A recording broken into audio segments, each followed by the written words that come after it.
Archon presents a Ghost Logic game.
Kizik's like, And we're Darth live. Maul was a Dothraki.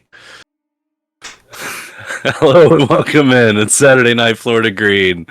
It's Florida Green, if you don't know, is a modern-day Pulp Cthulhu tabletop RPG.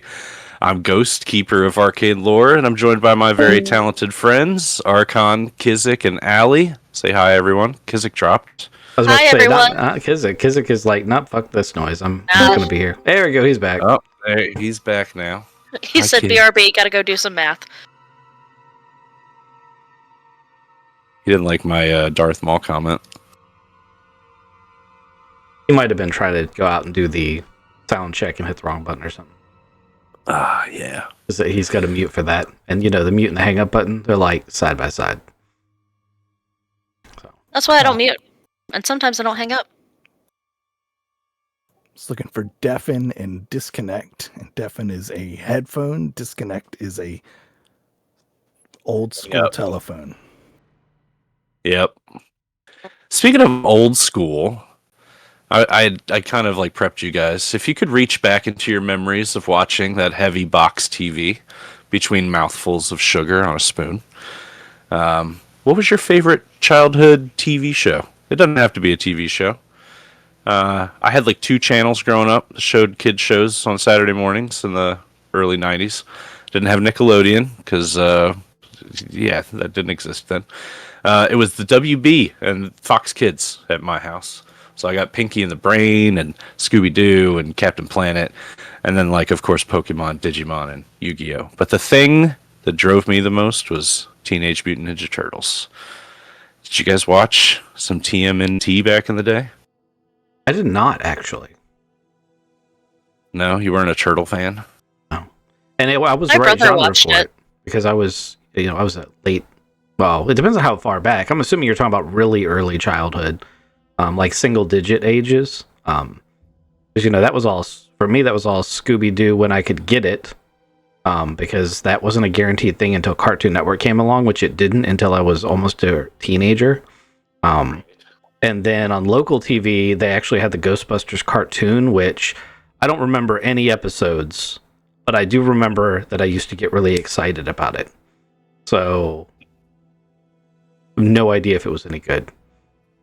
But Fox had Gargoyles. You guys remember Gargoyles? remember it. Oh, for later when I was, later, a little bit older, there was a TV show about cats that flew in like an F-14 called SWAT Cats. Very short-lived television show.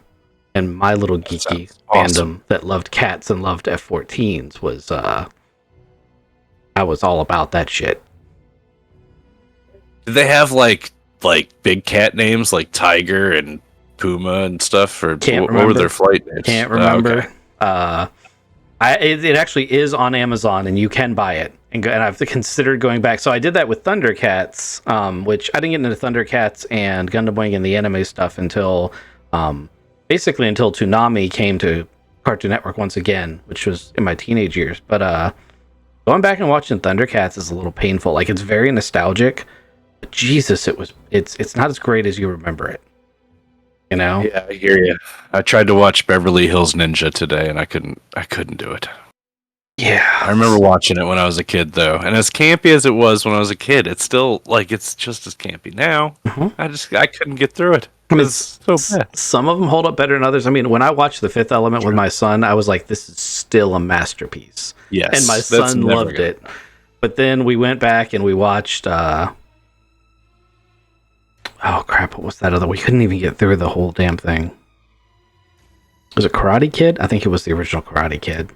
And I was like, this is the most awesome movie ever. We got like halfway through it and Kurt's like, I'm gonna go to my room. Yeah, I have no patience for this shit. Yep, I get it. I totally get it. So that was Archon's favorite TV. But what did Graham catch any Saturday morning cartoons? Was DuckTales a Graham thing at all? So obviously Graham is much younger than I am. But yeah, actually, I think Tailspin was what I was thinking. But DuckTales too. It's all the same genre, right? Oh yeah. That was what I was thinking for him. I could see him camped up in the back tail section of his parents' shit, and he's got one of those TVs with big antennas, that's the camp TV.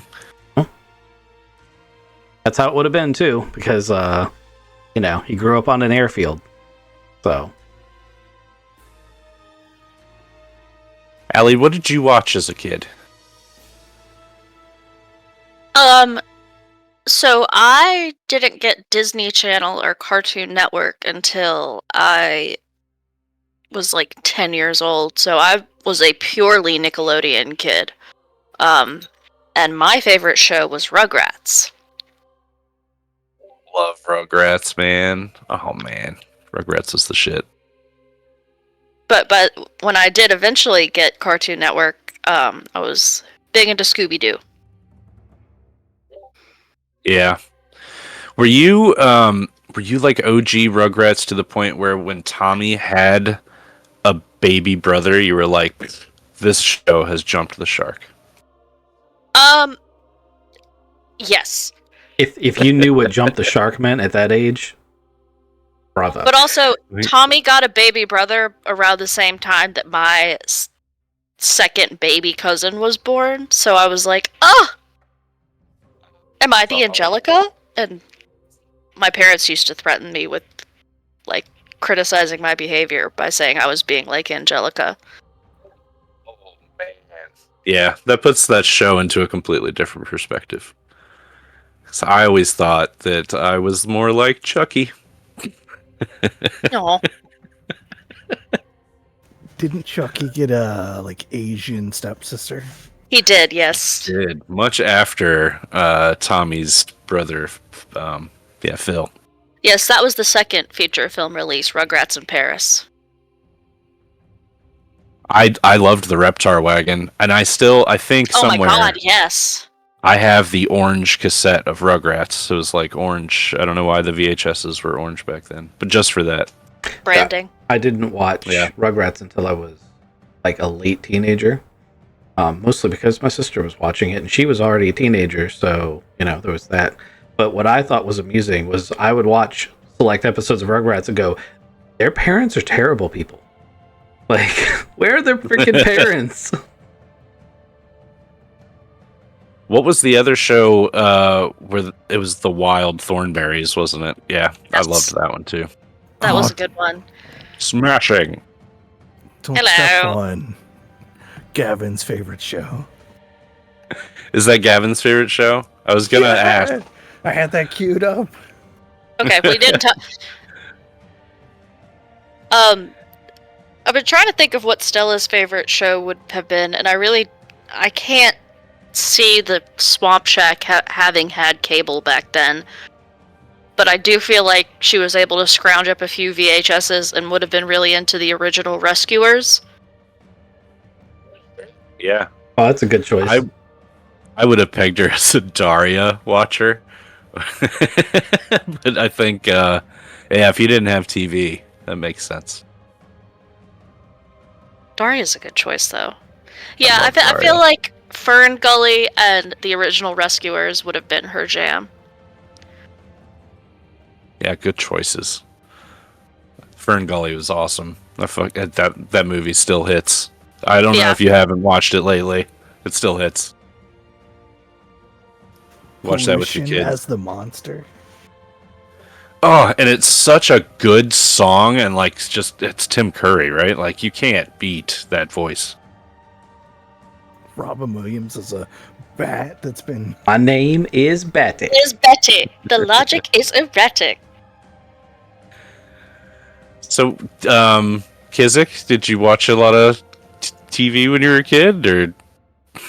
I did not. I'm also the oldest, so I watched a lot of Powerpuff Girls because my sister was the one who was in charge. Like, I could go sit down and be like, all right, sweet, X-Men is coming on. X-Men is a show I want to watch, or Pokemon is a show that I want to watch. And then my sister would come down and scream, Mom! And I would just throw the remote at her and go outside because I knew that I was going to lose a battle of me sitting here first and trying to watch a television show. I have a problem. But, yeah, I watched a lot of Powerpuff Girls. I gotta say, Powerpuff Girls was one of the first like solid shows for me. I watched the shit out of that. I loved Powerpuff Girls. Dexter's That's, Laboratory. Dexter's If we're going on the Powerpuff Girls route, it's got to be Dexter's Laboratory because they were all in that Oh. same vein. Same time block, yeah. Same, I think, art style, right? It's all by the same person. Yeah, I mean, Something like that. those were the early Cartoon Network shows. Tartakovsky, right? Yes. Yes, Samurai Jack. Oh, if you guys haven't seen Primal either, that is fantastic. That's the newest one. It's about the dinosaur and the caveman. They're best friends, and they go through the world together. It's fantastic. I mean, a lot of the reboots that Cartoon Network did, they took really old shows. Like Johnny Quest is a key example. Like, they took it, and it was a great premise of the show, but they kept a lot of things in. I mean, anyone who's seen Johnny Quest knows exactly what I'm about to say. There were things that were not politically correct that they kept in the reboot that meant that the reboot like got through like one season, and people were like, "Dude, you cannot say that." Like, even back then, like, you cannot name that character that. Like, that is not allowed.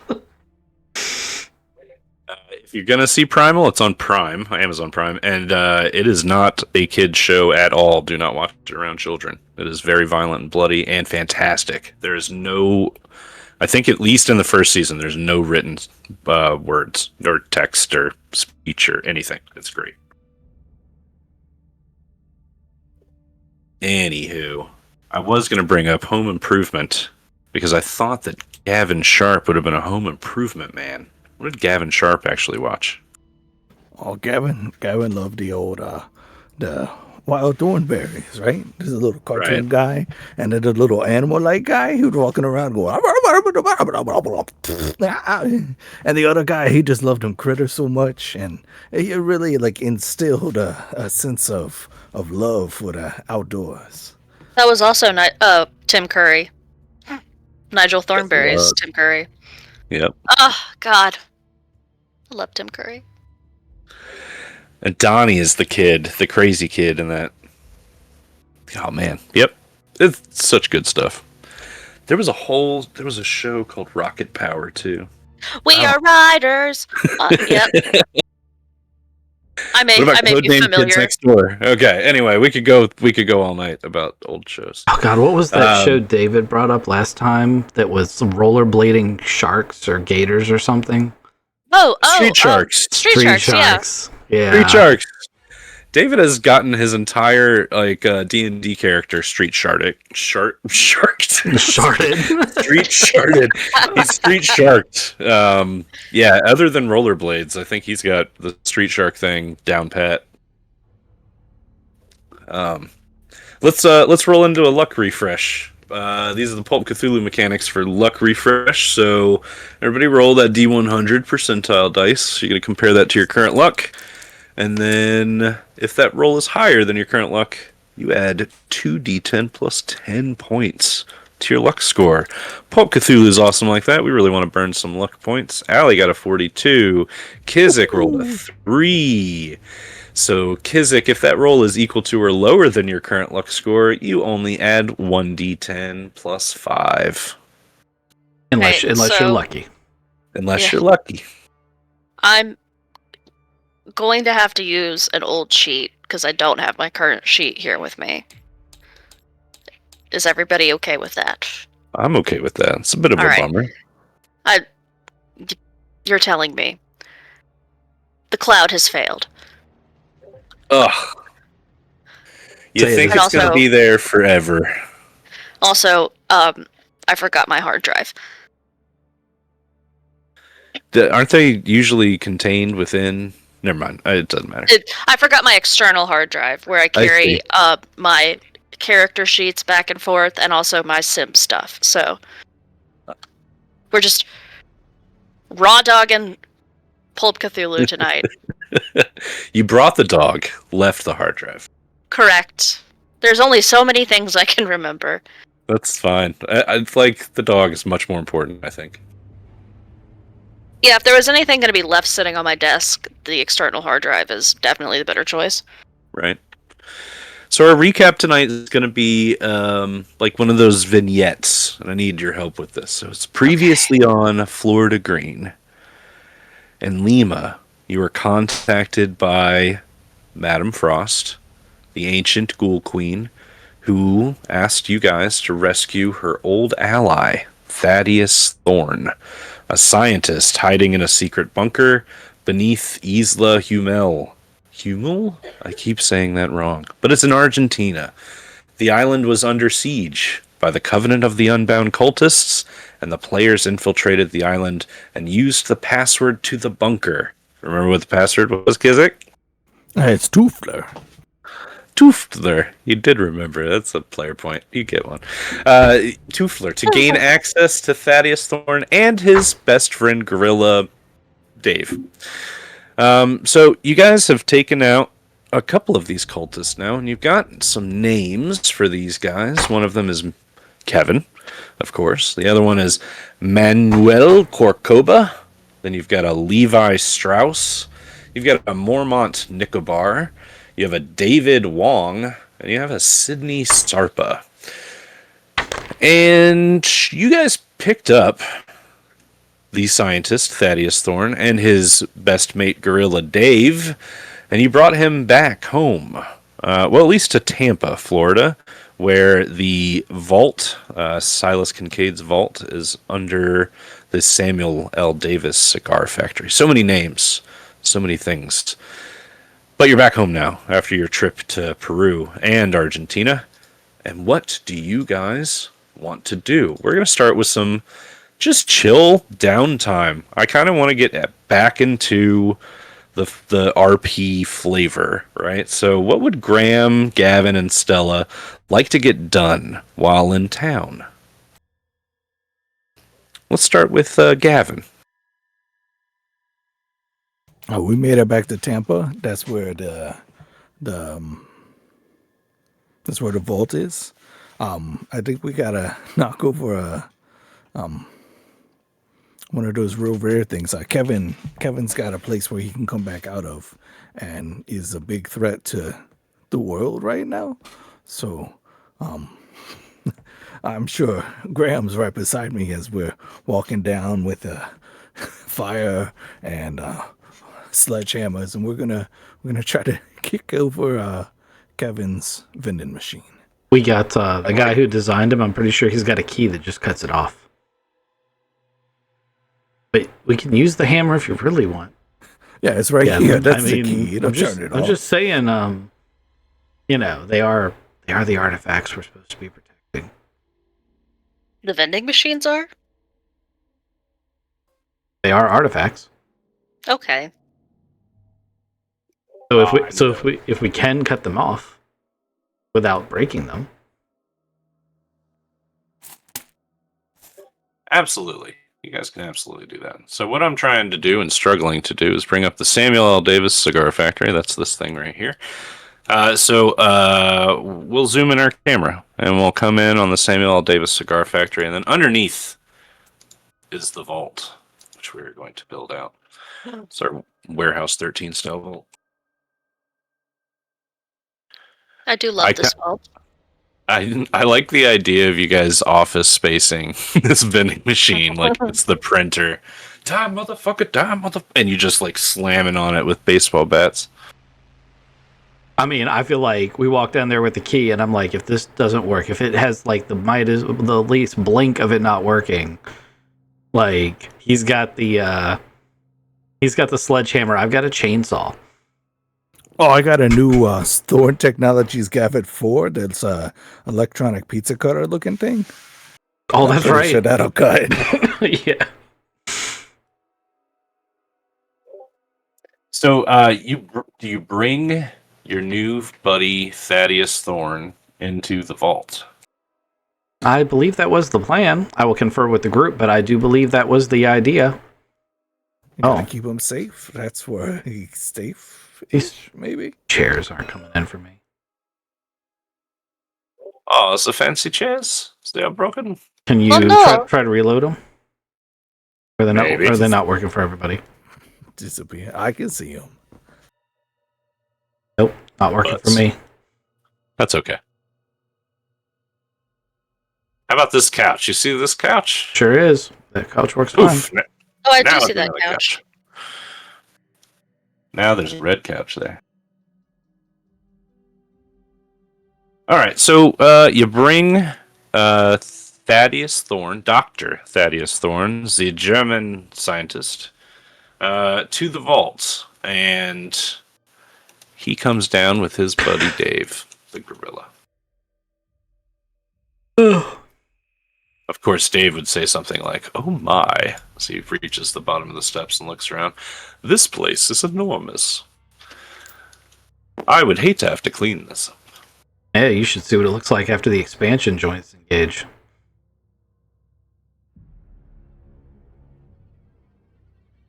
And Thaddeus seems pretty impressed as underground bunkers go. He's lived one in the for a long time in Argentina. He was living in a root cellar compared to this place. Yeah, this place is massive. It just goes on and on and on. And he's like, "Oh, if I had just had this much room, all the experiments I could have done." Dave's like, "Yeah, but I would have to sweep it up." They're having that kind of conversation. You talk to him about this vending machine and the idea of shutting it off. So he comes down here with you guys to the vending machine. And he says, yes, see, this vending machine here, this was made before the split of my personalities. So this vending machine was pre-1910, 1912, somewhere around in there. And it can be shut off. Inside, there is a switch." And he'll open the door and reach into the darkness and flip a switch, and the whole vending machine just powers down. So that way you can keep the vending machine in case you have some sort of crazy idea to take on your villainous villain.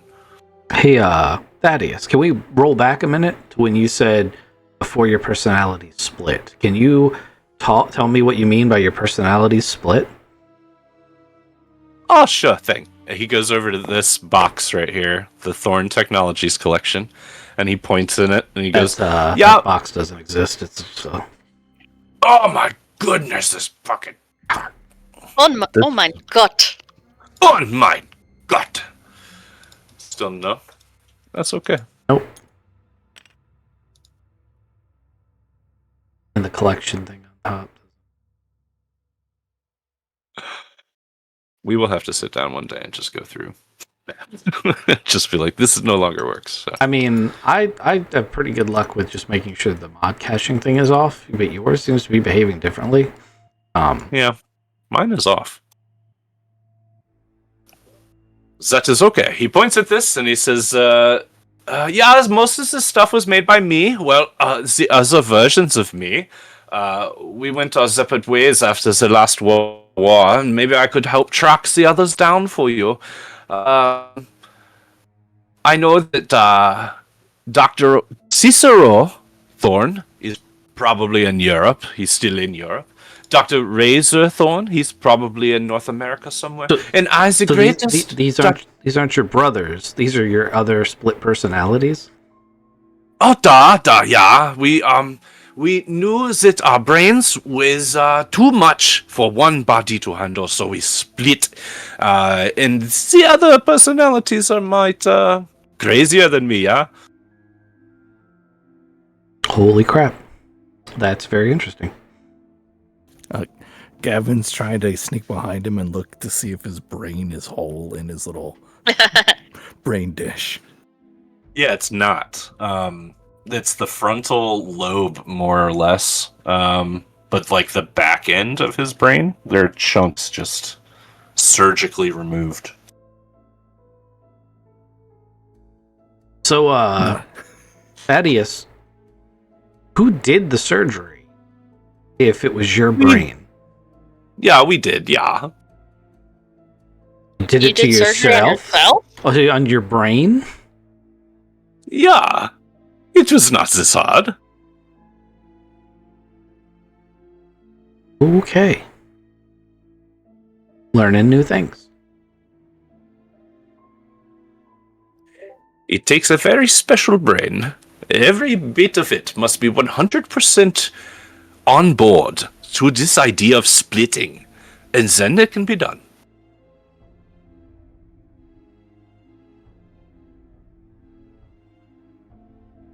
Okay.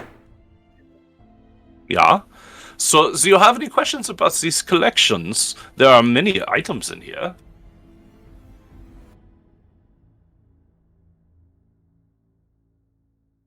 I mean, I would, but I can't actually see into the box, so I'm going to need a little bit of prompting. Yeah, there's a box. Just delete my version of it. There was a ghost gun. Yeah, we are. Yes. I already have that though. It's broken. Spectral displacer. I got it right here.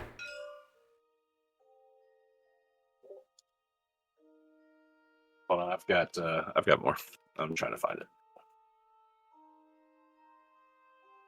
Do. I'm surprised the stuff you made isn't working.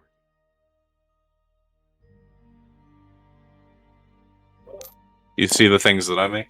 No. Well, I thought you made the box, so I was surprised that isn't working. You see this little fence area? I do see the fence over top. Yeah. Okay. And the forklift? See the forklift. Weird. It's weird. I mean, I know it has something to do with internet cookies. But I don't know exactly how it works. I know that ever since... So it's also interesting because unless you guys are just not telling me when it happens, it doesn't happen very often on my tables with you guys. It does happen, but it's more rare. Yeah, I usually see anything that you've got. So he starts like picking things up, and he's like, "This is the anti-gravity switch. This is the mind control headband. This is the time dilation orb. This is the flash reassembler. This is the spectral Oh no, you already have the spectral displacer. Sorry. This is the neural overloader. This is the molecular recombiner. This is the invisibility serum. This is an echo gun. this isn't a gravity well generator. And he just keeps going on and on. And it seems like you have most of Cicero's things. This is a very nice collection. This is a doomsday clock, and he just kind of like throws it back into the box.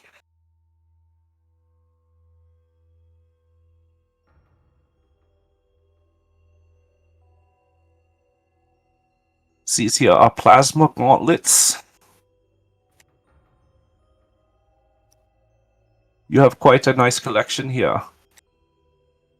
Well, that is what we do. We collect dangerous things and put them here where they can't hurt people. I am one of them now, yeah. Will you allow me to leave? But or am I trapped here forever now? I don't know that we keep people in here. But then again, I haven't seen all the aisles. Yeah, this place is huge. It's the biggest underground warehouse I've seen. Although I have to imagine, Thaddeus, that this is like kid and candy store territory for you. I can't imagine you wanting to leave. I must say, I'm very perplexed with most of the gadgets and gizmos here. These I have not seen, you know. You have... could you give me a tour? I mean, really, we should have Silas give the tour. I'm still kind of new here. We all are. Just so, then take me to the Silas. Oh, I rather assumed we'd already done that. Whoopsie. Oh, we took him past the I was about to codex, say, too. we just took him straight to the vault. Yeah, he'll be fine. It's fine. It's fine. It's all fine. We're all fine here. Let's go talk to Silas. Oh, the floor of this room. The floor? Underneath the vault door. The mesh isn't showing up, or it's just a box? Nope. Got nothing. Yeah, yeah. I mean, you can see the failed to load text coming in the chat, can't you? I just see error in scripts. Yeah. Oh well. It says recalling zone objects error in script. Everything that's failing for me came from pastebin.com, which makes sense because none of that stuff works on mine.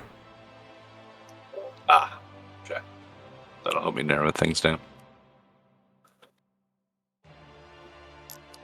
So Silas would probably turn to see you guys show up and say something like, what the hell is this? What? Somebody explain this to me now.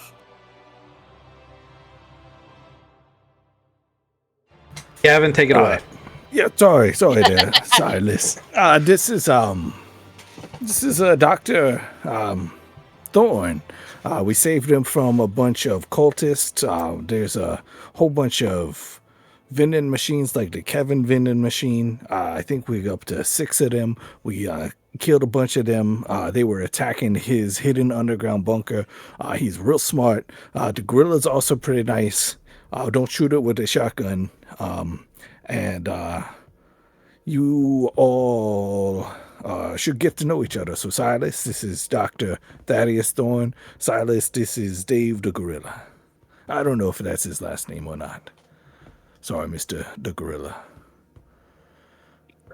It is a pleasure to meet you, sir. And he hands, paw out to Silas. And Silas places his tiny human hand inside this massive gorilla hand. And Dave shakes it very gently.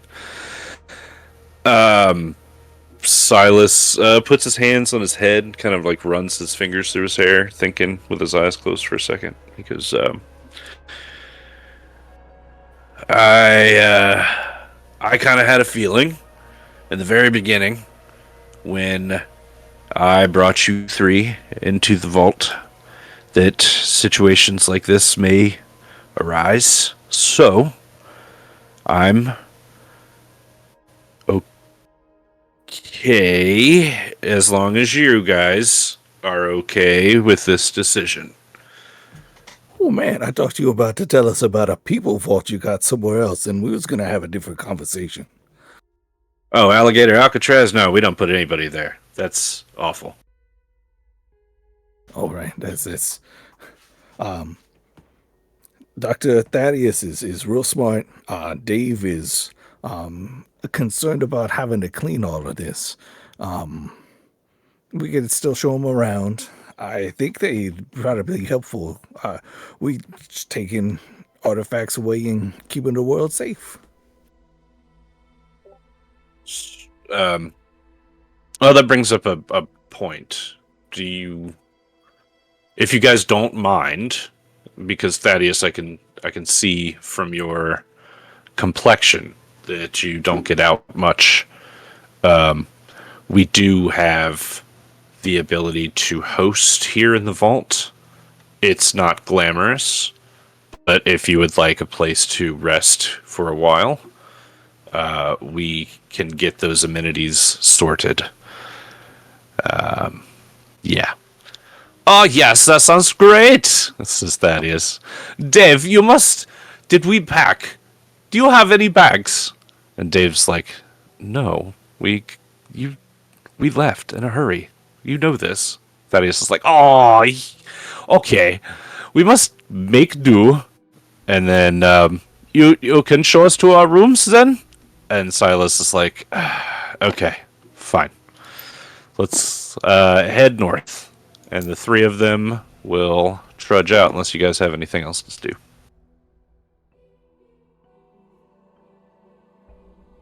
I think we did it. They will go on the tour.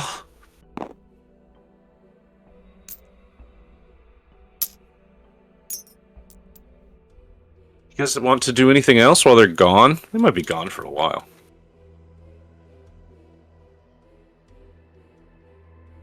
I mean, do we need to recap? Like, we did take out all those vending machines that were in that warehouse.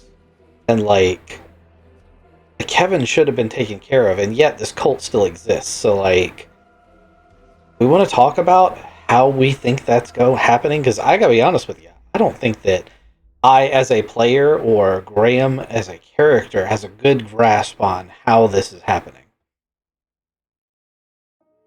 That's fair. I got a couple of ideas.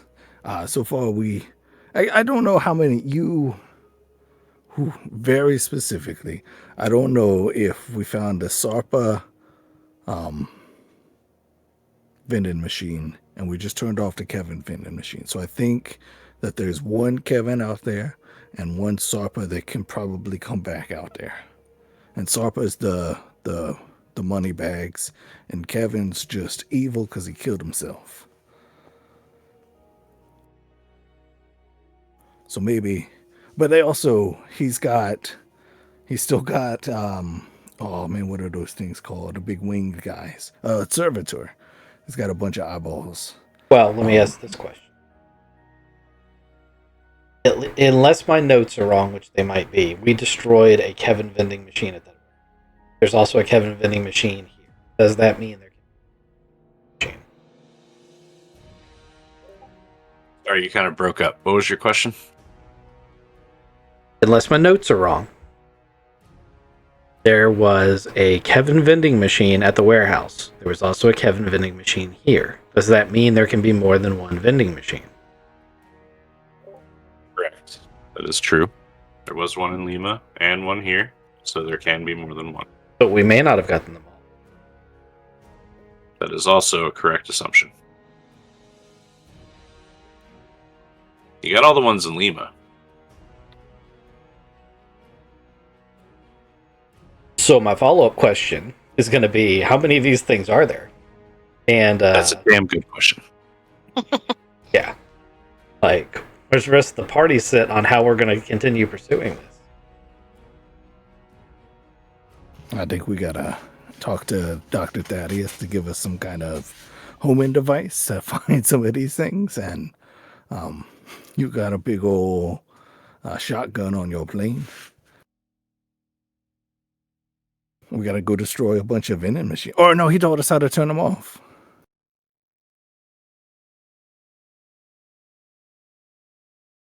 I think we gotta go destroy a bunch of vending machines.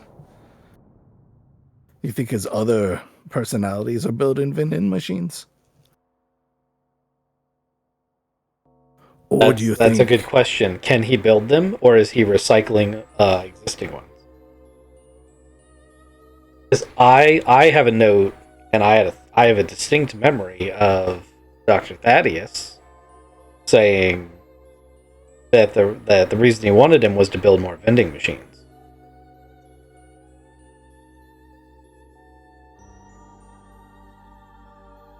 That's true. Oh, they also said they're trying to make him whole again. That is also true. And we just figured out what making him whole really means. He got a bunch of personalities trying to put one brain back together. Maybe that's why he's... Oh, man, we got to talk to him once he's done with that tour.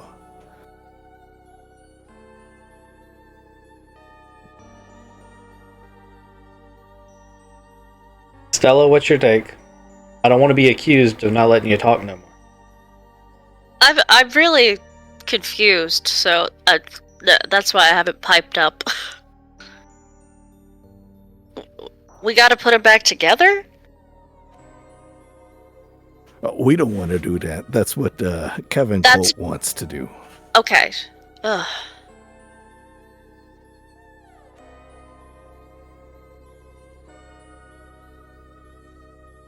So we need to prevent the Kevin cult from... how many more can be left?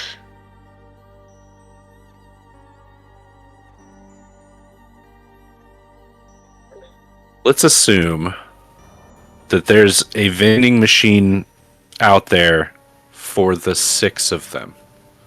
All 6 names on your cult list. Say there's one vending machine out there. That one vending machine, in the logic of using the Kevin vending machine here, could create multiple people of the same name. All 6 names. So you now have to figure out how many vending machines are still out there left to be discovered and either destroy them or turn them off. All the while, those secret vending machines out there in the world can be pumping out any number of these 6 names. So I meant this to be quite the puzzle, but I don't want it to be ultimately confusing. As a DM, there aren't more than like 2 vending machines left. So it's very minuscule how this could, it's not going to blow up. It can't ramp out of control. So all your notes were right. They cannot build a new vending machine without putting Thaddeus Thorn, Cicero Thorn, and Razor Thorn back together. But when they do, or if they ever get to that point, and make a new vending machine, that would then increase their number of points.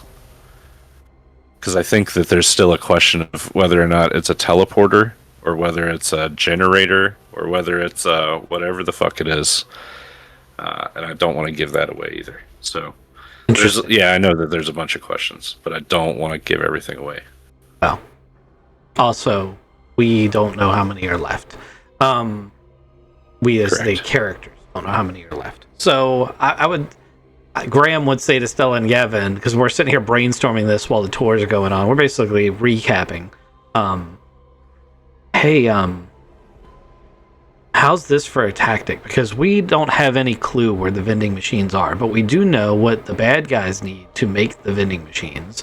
Why don't we go after the other thorns? Try to get those. That sounds like a good idea. I bet we can get them. You don't think that because Kevin's was searching for the Thaddeus one, that they might have one of the ones already? It's possible. So we got to find, he said, one's in Europe, one's in America, maybe. I mean, yeah, we'll start tracing down leads. We can find people. That's something we've done when they're well hidden. But I think we stand a better chance of that than saying, where's the vending machine?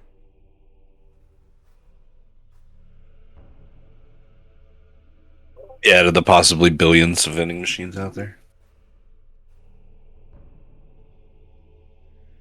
Billions of vending machines? That's 8 billion people. There's one vending machine for every 8 people. Yeah. That's Something like math that. right there. I knew we were going to do some math tonight. 2 + 2 = 5. If you're ready for these guys to come back from their tour, they can conveniently arrive. And Silas will say, and just for the love of God, don't touch anything. And he brings them back around. And of course, Dave is like, I absolutely would never touch a thing here. It's all so powerful. I thought Dave was going to say, yes, you've mentioned that once or 15 times. Right. Yes, he told me not to touch it again. Thaddeus, though, he will come up and say, I got a, fuck, that's still the wrong accent. This card, the Codex gave me a card. I have my own card now. I can get into the vault. Good. Yes, it's very nice. Das ist gut. Did you know that Codex is the devil? The what? Huh? That's the Codex Gygas. Did you know? If you guys want to look that up, it's Codex Gygas. Gigas. It's from the, well, it's Bohemia, but it's modern day Czech Republic. It's also known as the Devil's Bible. Okay. It's a very powerful book, yeah. It's very nice you have, because the Swedish think it, they have it. It's so delicious that you have it. I just like talking to the little Codex man. You mean to tell me my friend the Codex is the Devil's book? What is it? The Devil's Bible? Yes, the Codex Gygas. So the monk, the book, the Codex, the monk, this is with the Codex, he is the monk that wrote the Codex. Do you not know the story? No, why don't you tell us? No, he's not shared that with us. But why don't you go ahead?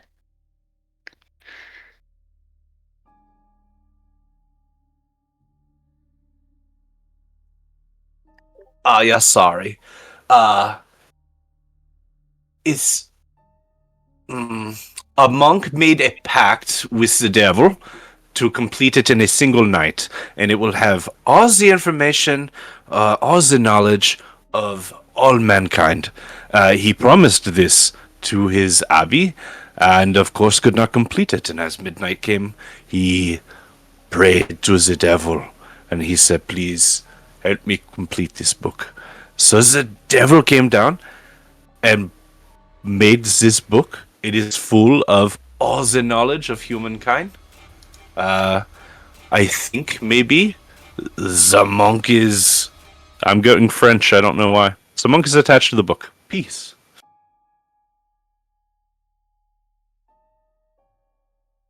It has My to accent's channel way the German. Yes, the German! 999. If I the missiles. Oh no, wait, that is French. That is French. That's why I go... Yeah, that's exactly why. Anywho, I don't think the Codex is a bad book to have. It's a beautiful book.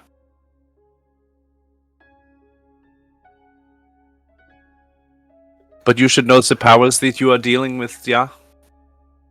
If we just get the things and bring them back, Silas is supposed to know the things. Oh yes, I think Silas knows that the book is connected to the devil, yeah. I think that's how he got younger. Although I gotta tell you, Thaddeus, I like having you around because you tell us things Silas, I use air quotes, forgets to tell us. Look at Silas. This place has lots of dirty secrets. I tell you them all. Okay. Silas is like eyeing him very, very angrily. Maybe you should shut up and sit down so that we can figure out what our next steps are. And so, Well, we've been talking about that, and we were thinking that maybe we ought to go after Razor and who's the other Thorn? Cicero. Cicero. Yeah, Cicero Thorn. Because, you know, if the baddies are trying to build more vending machines, they're going to go after them.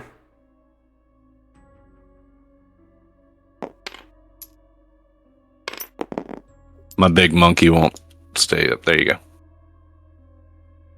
Well, if you'd stop slapping it, he's so angry. He does look rather enraged. Yeah, it's hard to get a picture of a kind fighting gorilla. But he is a type. He is a fighting gorilla.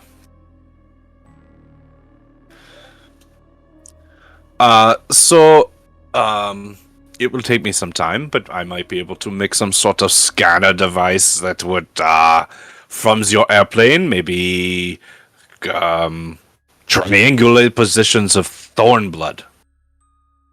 Ooh, I like that.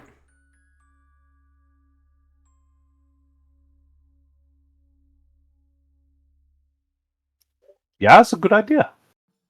Of course. Yeah. Okay, it take me some time. Well, what do you do in the meantime? Well, we can go look for some people the old-fashioned way, or Silas has another job for us. We can take care of that while you're working on it. Either way. Or, you know, we can just kill time. Guys, what do you think?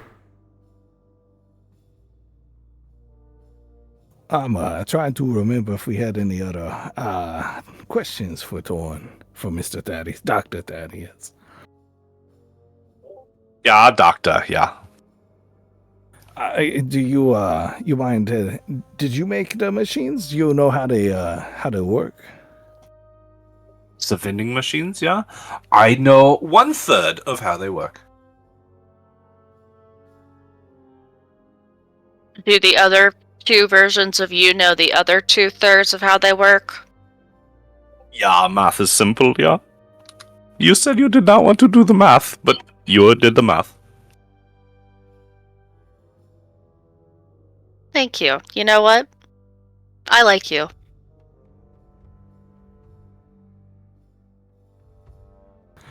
So vending machines, we've been destroying them. You told us how to turn them off. We got a bunch of people who are intent on not good things, using them to either bring themselves back with like an infinite like cycle, or maybe just pushing a button and trying to make an army of maybe Kevin's, like Agent Smith's in that movie. Oh, you might not. Oh, you see movies, Dr. Thaddeus? No, what is this?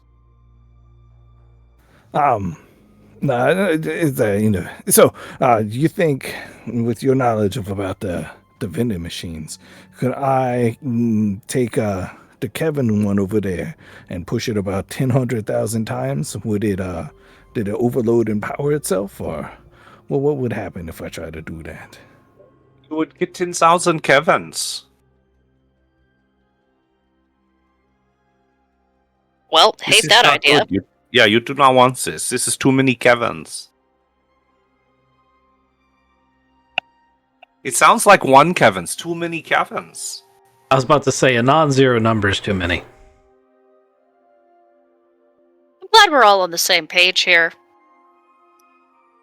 But I am now thinking maybe that the Kevin that wants the vending machine rebuilt, or a new vending machine, he would want it for a reason. Like, to maybe escape this dimension and go into a higher one.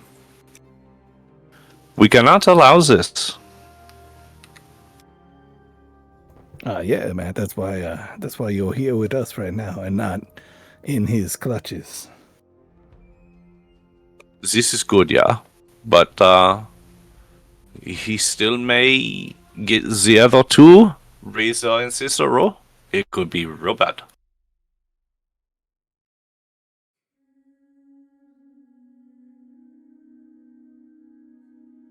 Yeah, so your plan right now is to triangulate some blood, and we're just gonna fly over America or Europe somewhere.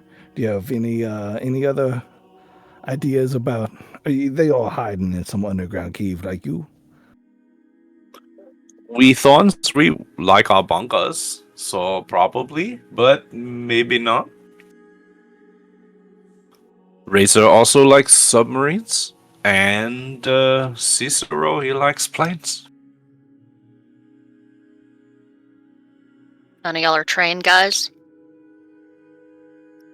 The trains, no, they only go on the track choo-choo one way. It sounds like Cicero is the guy that I need to talk to about upgrades to the plane. He would probably love that. What is a boat if not? Oh, what is a submarine if not a sunk boat? He's a boat that can go down and be okay. Yeah, man, that's right up my alley. Yeah. So Dave and I will put together more machine, and it will take us some time, but we will have something for you.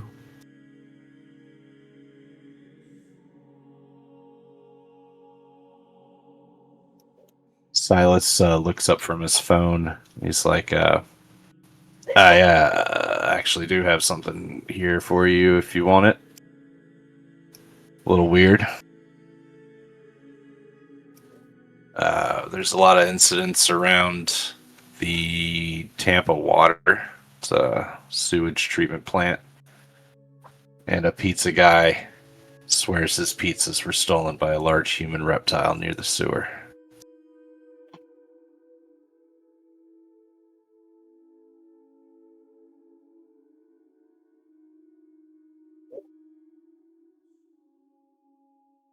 Nobody jump at once, you know. Oh no, man, I heard human reptile, and is that a turtle in a half shell, or is that a Dr. Octopus? Oh, that's not a reptile. Is that a lizard man? There's so many. And then I heard sewers, and I immediately said, I don't know if I want to go to that. But yeah, let's protect Tampa.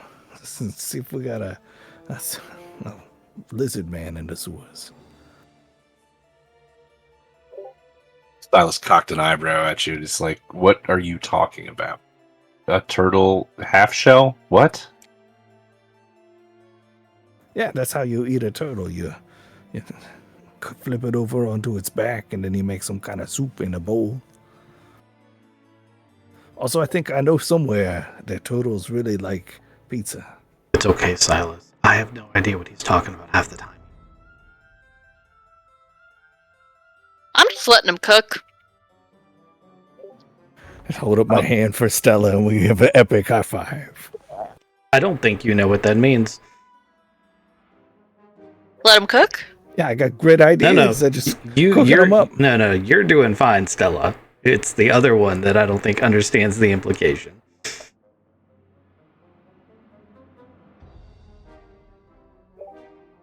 Well, the pizza guy that got his shit jacked, it's just one in a long string of other incidents around that area. I'm gonna make like a Google Maps for you guys and pen all of these locations for you, and then check them out maybe when you get around to it. I'll keep the gorilla and the Frankenstein down here for a while.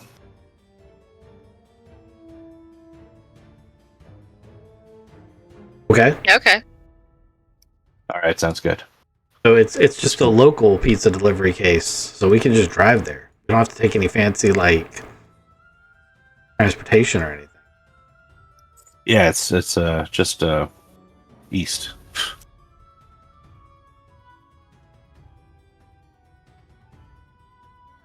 Do I see it on the map? Here, I'll take you guys out of the vault, and we'll go back to the Tampa map, where I will show you. Let's pack this shit.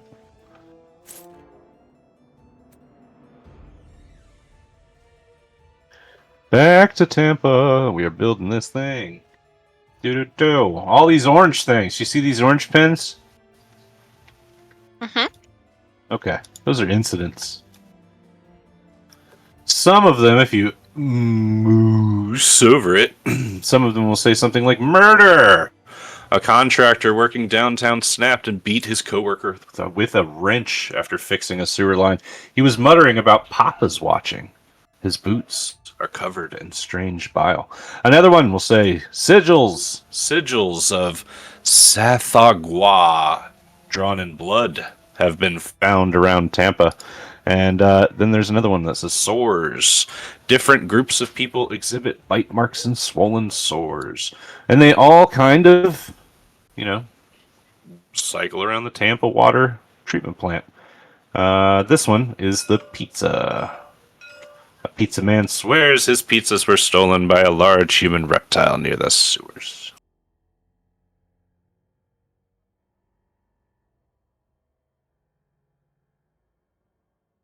Who wants to go on a dino hunt?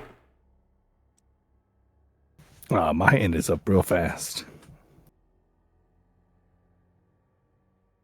It's in the sewers too. Sewer diner. I'm the only one that can talk to reptiles in this group, so I guess I should go.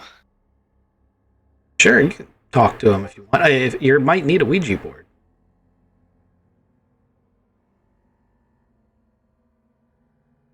It's stealing pizza. We gotta kill it. Yeah. That can't land. I bet it's really good pizza, too. Maybe have anchovies on it. As I said, I Marshmallows. bet it's really good pizza. So not anchovies? Definitely not marshmallows on a pizza. Yeah. There's no anchovies on good pizza. Is there pineapple? No. Not on mine. Look, I love pineapple. And I understand the whole ham and pineapple combo. But it doesn't really belong on pizza. I mean, I don't really judge people that enjoy Hawaiian pizza. But they gotta understand that they've really violated the premise of pizza by that creation. And they should just call it something else to avoid the conflict. Because it is inherently something else. I think Hawaiian pizza should have Spam on it. Hawaiian pizza does have Spam on it in Hawaii, and I hear it's really good. I've never had it. I'd try it. I would too. But I wouldn't go to Hawaii for it.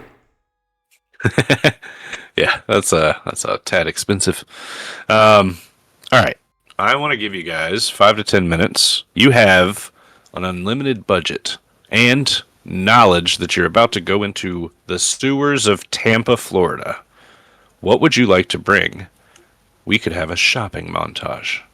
But while you're thinking about it and talking it over, I'm going to go outside. So I'm going to switch this Discord to my phone. It should still be okay. I'm going to try to see if you can see the fireworks so we can hear going Yeah, on. he wants to I go can see the definitely, fireworks. I can definitely hear them, but I want to. Aw, you got a Dave Gorilla in the chat. Thanks, man. That's a good. That's a good gorilla. Oh, look at him! Look at him. He's cute. He needs a little bowler hat. Oh, See, I was going to see if the AI art generator would give me like a guy like that in a suit with like glasses on and a hat. Oh, yeah. He's a distinguished gentleman. Indeed. there's a gorilla in the movie Sing, Yes. and I think he gets dressed up in a nice hat. And his dad breaks out of prison to come tell him he's proud of him at the end of the movie, and it's just so touching. I love that, man. It's so good. That is really nice, yeah. I do. Damn, those are loud fireworks. They are loud. I can hear them. Hey, I bet. If I look out this window. No, you can't see me. I'm around back. Ah. Yeah. Well, you've ruined my fun. You'll have to peep your Tom somewhere else. Thank you. This live stream brought to you by people looking out of windows for other people. Creepy neighbors. So I want a hazmat suit if I'm going into the sewers. Oh, yeah, That's I want a probably a good gas idea. mask. I already That's got a smart. net gun, so I'm pretty happy. I feel Or like I With guess- the net gun. Hazmat suits have those like hoods, don't they? I don't need a gas mask. yeah, I mean, I was actually thinking like one of those hardened deep sea diving suits. You know those suits they wear in Monsters Inc. when they're getting the sock off of them? Yeah, the yellow ones. Yeah, that's what I'm picturing. I was thinking like a vac suit from Traveler. Yeah, I was just watching Firefly earlier, so it's like their vac suits. It's like an armored mylar thing. Yeah, I mean, their vac suits in Firefly are very close to the Traveler concept. No, that's why I was watching it. Love that show. Well, and they're The apparently old-fashioned. they're picking up a new reboot or whatever of it. What? You didn't hear that? No. Is it Whedon? I don't know. I've intentionally not looked into it too hard. Okay. I probably will do the same. I don't want to get my hopes up. Like a copper diving suit, Kizik? That'd be top notch. You have one of those on your ship.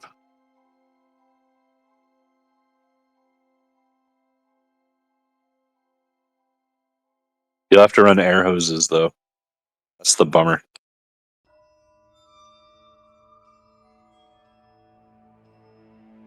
Also, we're not going to be under the water, so I'm going to have just a 80-pound big ass helmet on, just holding me Plugging down. through the sewer. Oh man, the internet says it's not. It's 155 pounds. Dude, that's carrying a person on you.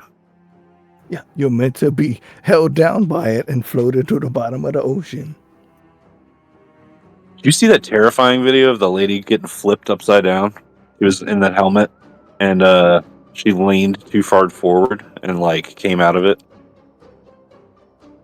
I thought that was funny, not terrifying. I'm a bad person. A little bit. I also thought there was only like 10 feet underwater. If it's 10 feet under the water, that's a little bit better. That's a little funny. I'll laugh at that. I thought it was way deeper. I thought it was like 30 feet. I would hate to be 30 feet under the water and then my helmet comes off. Mm-hmm. Oh, there's the other video of the octopus grabbing that face mask. That's scary too.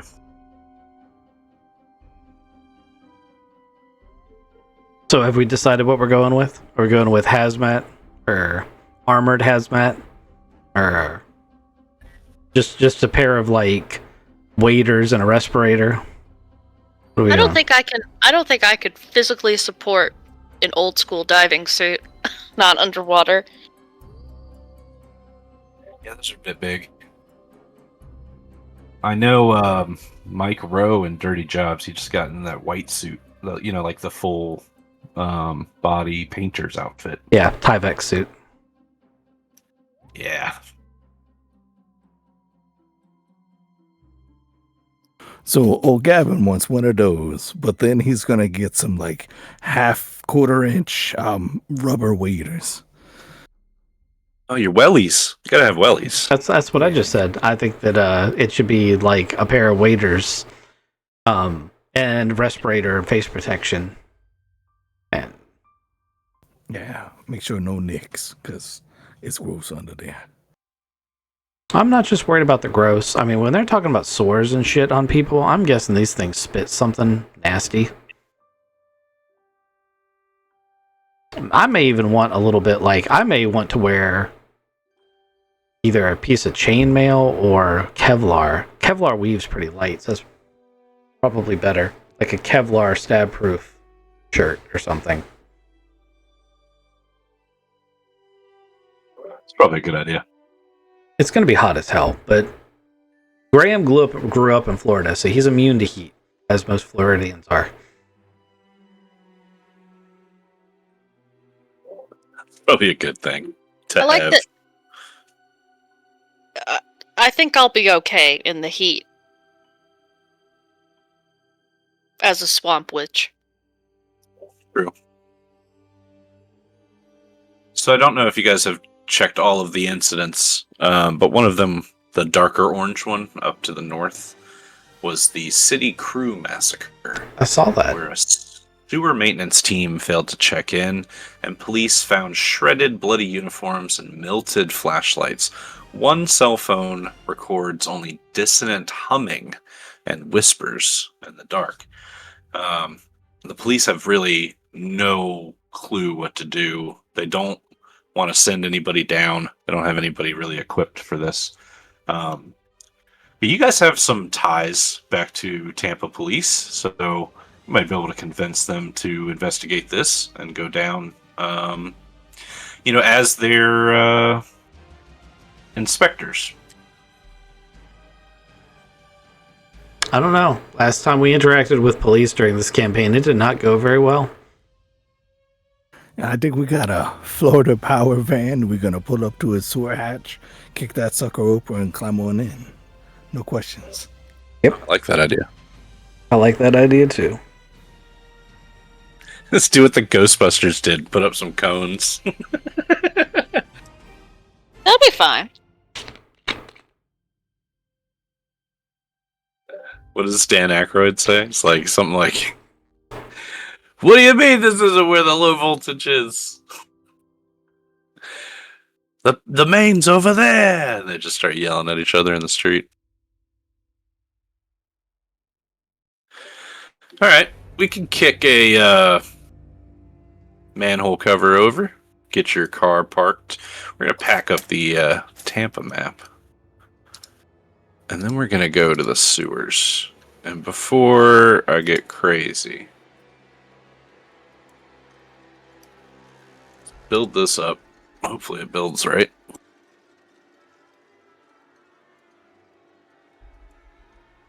We have flashlights, right? You have your phones. We can have flashlights. As a matter of fact, flashlights is already on my list of stuff I have, but we just went on a huge shopping trip. So headlights. Perfect. I've got night vision, so I can't imagine I wouldn't take that. I've got an infrared camera. So I have the night vision trait and was very confused for a second. I think that my character is going to look like one of those guys from the Aliens movie with all the gadgets and gizmos. Okay, Ariel. I didn't get that. Thingamabobs? I've got 20. But who cares? Ah, okay. It's like a reverse aerial. He going down to the water. I think I'm gonna get my Tesla set up on one sling and my a rifle on another. Do you can you guys see your characters down here? No, No. The fog is at height is actually set above them, such a I way. see. Hold up. Wait a minute. Hold up. Okay, so now we can see. Oh, that was a little bit too low. You had it right for a second. Bring it up just. There you go. Now we can see the walls, the big outlines. We can see our characters, and we can see a little patch right here of the map. I think that's what you're going. Excellent. That's what I'm going for. All right, so if you grab your people and spin it around, do you see your field of view? Not really. I don't with. Oh wait, I can. I'm yeah. clearing. I'm clearing field of view, but I'm not. Can't see the cone. I'm guessing it's not limited. That's okay. We'll figure it out. All right, so you guys kick off this manhole cover and descend the ladder into the darkness of the Tampa sewer system. It is hot down here. And it smells. You guys luckily have respirators on and your full Monty suits, which is good. I've got to make a critical decision here. Do I get Jasper his own Jasper-sized suit and respirator, or do I just stick him in mine? It's a sewer. He's a pig and shit down here. This is where his brethren in Florida are from. I will not have you talk about him that way. But you're right. He can lead the way. You don't think we're going to run into a gator down here? I'm hoping for it. Those are my people. Well, one does not simply walk into the sewers. It is dangerous down here. There could be buildups of gases like methane, simply knock you out, or leave you at the mercy of the sewer system if it knocks you out and kills you. I mean, obviously we're going to have air tanks, but also, since you're saying that, that's a really good point for one of the things we should bring with us is one of those little gas things that beeps at you if there's dangerous gas. Yeah, 100%. So you get an air quality meter, something like that, or let's just call it a gas meter. Sure. Without your respirators on, you would realize that the stench down here is unbearable, but it's not so bad. It feels like you're breathing stale farts. But it's still like the 7th layer of hell as you get down the ladder and into the squishy wet of the sewer system down here. You guys have like a little path right here as you get down the ladder, but right next to you is a very fast-moving current of deeper water. That's what this blue is, and it's got a little arrow. It can show you the way that the current is moving. So there's just this little ledge right here to the left of the stream that allows you guys to kind of wrap your way into the sewer system proper. Who's taking point? Oh, Gavin, to push past somebody. Excuse me. Let me make it around here. Excuse me. Gavin's up front. Excellent, Gavin. How are you guys moving through this sewer system? Are you doing it sneakily?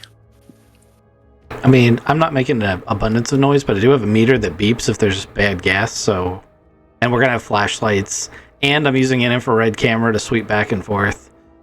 So I don't know if stealthy is the right word, but also, I imagine that water's making a lot of noise. It is right here, yeah. Sloshing around. And you say water, but let's just quote unquote water that. It's gray water. Yes. It's not gray, but it's gray water. Guys will see. And if Gavin wants to be up in front a little bit more stealthier, I'm gonna be I imagine I've got spotlights, infrared lights. I'm bright and shiny and attracting attention. So if Gavin wants to be more stealthy and use me as a distraction, I'm fine with that. And so Gavin takes like 6 or 7 big old steps until it gets a little bit darker.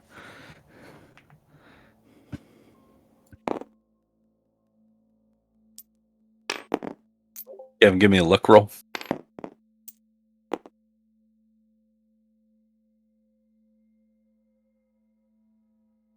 Sorry, my thing's on the other side. I had to flip everything around. Oh yeah, I'm sorry. That's an 80 out of 97. Pretty lucky. So you get to a narrow point in the path that you have to kind of put your back up against the wall and sidestep a little bit to get through.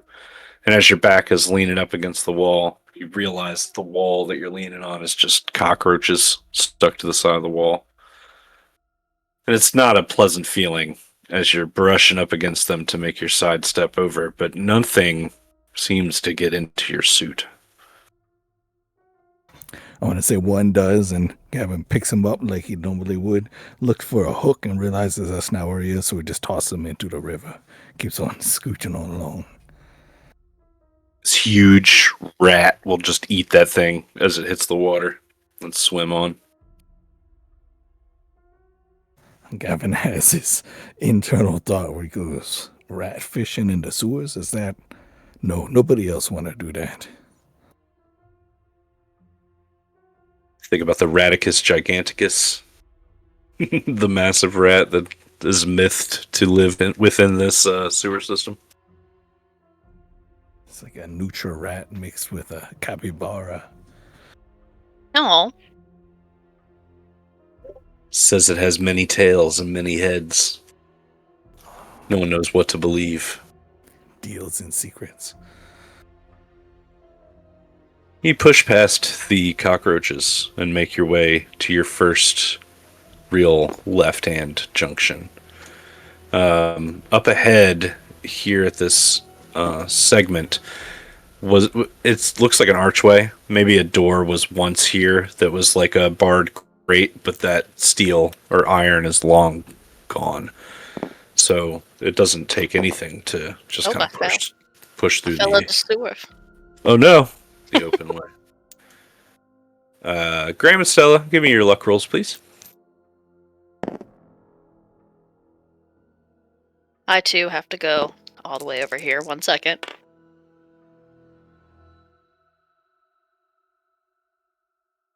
Oof! I really did follow the sewer. Let's see what Graham can pull off. Graham has been muted for quite some time, which explains a lot. I got a 4 out of 99. Hey, that's fantastic. Can I help Stella not fall Absolutely. into the poo water? Yeah, you crushed it. You can how do you want to help her? I'll just catch her before she falls in. I'll have one of those comedic whoop whoop whoop whoop, arms flailing as I'm falling. He dexterously reaches his hand out and grabs you by the belt before you go under. Before you reach the precipice of falling all the way. Yeah. Just you guys can make it past. Just like a 2-finger belt loop grab. Just teeter It you shakes back. a lot of the cockroaches on the wall. It shakes them, and they start hiving, and just pulsating a little bit. But none of them really jump at you, so you'll be able to get past and move on to this entranceway or this old arch that was built into the walls. I mean, makes sense considering the cockroaches' perspective. We're probably the least edible things down here for them.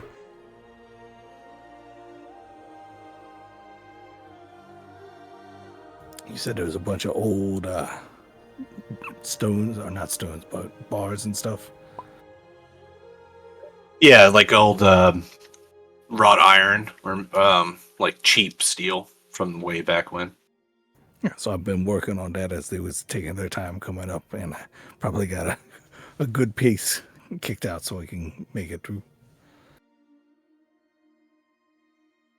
Give me a listen check.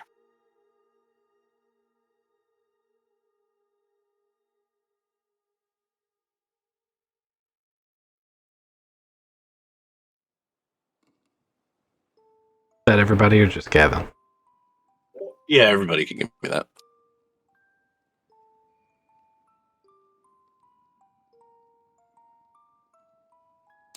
Hello? You got a 0? No, I guess I hit reset on my thing. Sorry. Whatever it is, I don't think I heard it. I definitely didn't hear it. I'm gonna spend 12 luck and listen and hear something.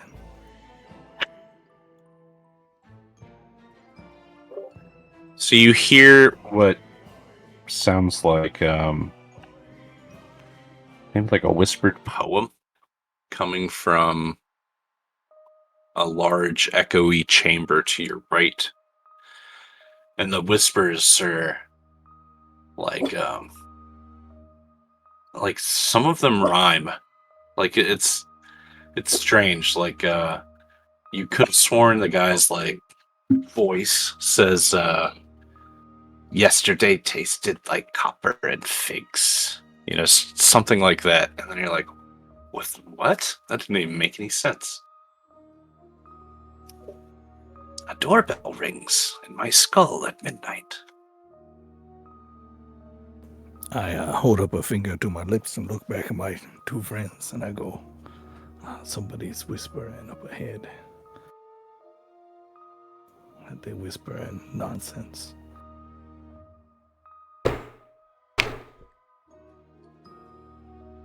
What? Huh? So I sleep with one eye in the freezer. We want to sneak up on this guy, or are you guys just trying to let him know? I mean, I will take the infrared camera and shine it in there and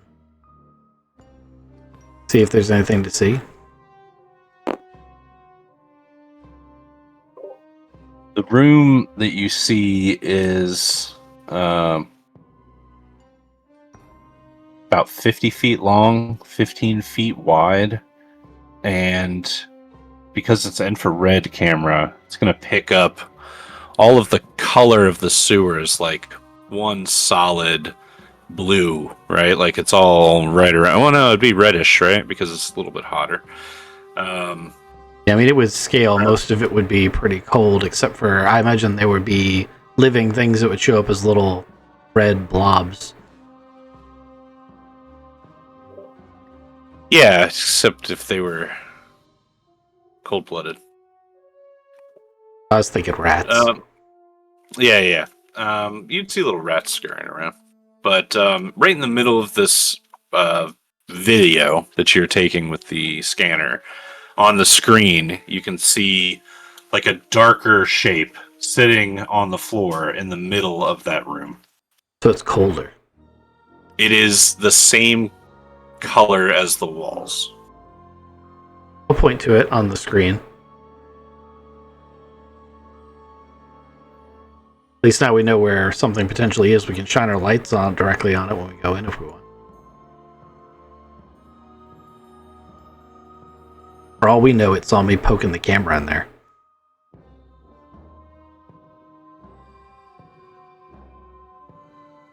Gavin's gonna pull out his knife and kind of give everybody a crooked eye stare. Tilt his head sideways and go like, "You want me to sneak up on it?" Do you, Gavin? We looking for lizard people. We hunting the lizard people. I'm gonna try to sneak in. Yeah, it's stealth roll.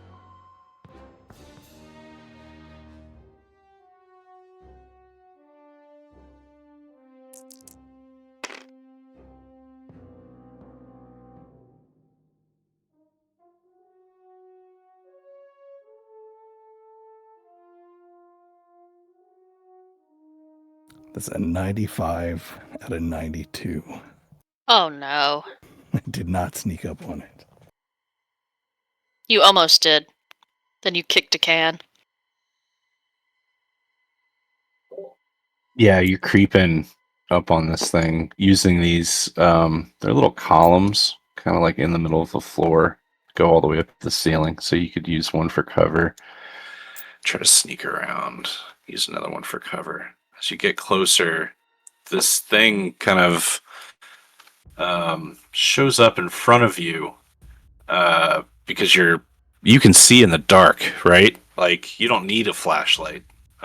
You have a pulp talent that allows you to do so. Night vision, yeah. It is dark and dark. So before you kind of materializes out of the darkness, this round dining room table sized shape. And as you kind of creep up on it to get an even closer look, you realize that it's a large humanoid with like scaly green skin, and it's missing one ear. Its other ear is very elongated and pointed. On its back is this very thick, shelled, like, it's a tortoise shell. So he's got his shell to you, and he's whispering things in the darkness. And as you approach, he spins around, and inside of his one hand, he's got a piece of pizza, and in the other hand, he's got this railroad spike changed to brass knuckles, basically, fighter knuckles. And he looks at you and he says, "When I wake, the sky is sideways and my name is unlearned its tone." And he throws the pizza into his mouth real quick. "You will not take me. You will not get to Papa." And he attacks you. What's your dexterity? Yours is 80, right? 85. Nope, that's Graham. I'm an 80. You technically get to go first.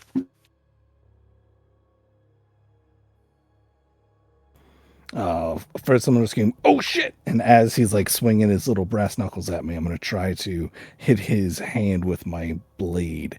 Try to like hit him in his bicep so he can't. Yeah. Sorry, Defense move. I just saw the creature.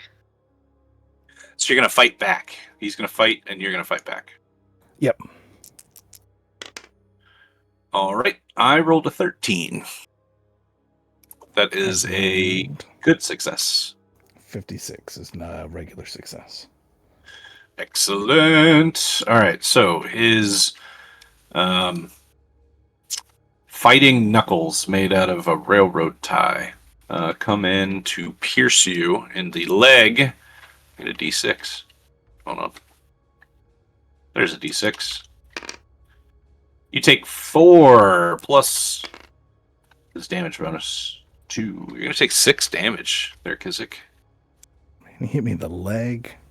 He stabs you.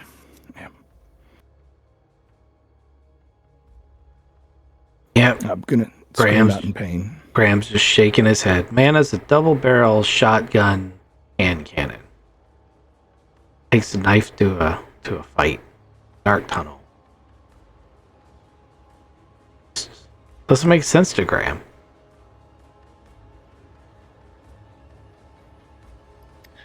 That was his attack. You fought back.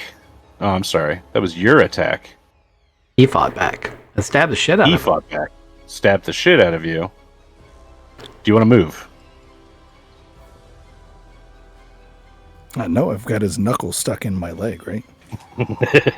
Yeah, technically you still have a move action if you want to try to get away. It's all within like this craziness. I went to stab him in his arm. He's punching me. He sees that and instantly goes even lower underneath of my stab. He hits me in the like leg knee, and I'm gonna like try to kick him in the toward his belly and slide backwards away from him a little bit.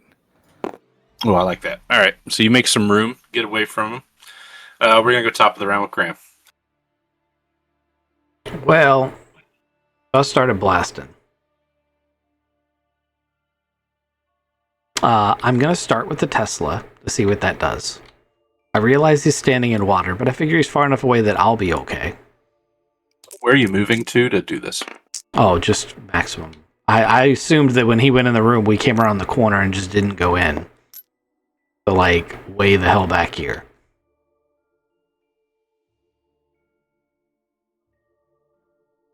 All right, give me your firearms roll.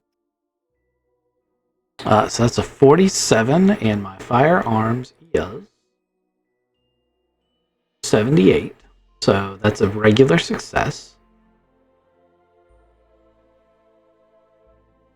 I think it's 2d6 for your Tesla. Dar. It is. Oh, good roll, good roll. That's 9 damage.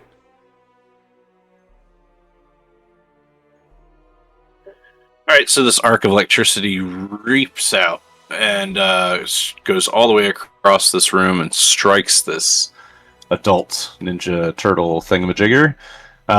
It looks like it's done a considerable amount of damage to him as his chest, like plating in the front, just burns and starts crackling away at this damage. He does not like taking 9. Stella, what do you want to do?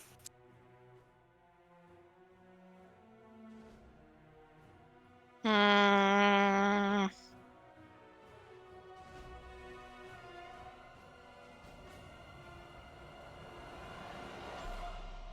can I like control his mind? Make him stop? How do you want to get that done?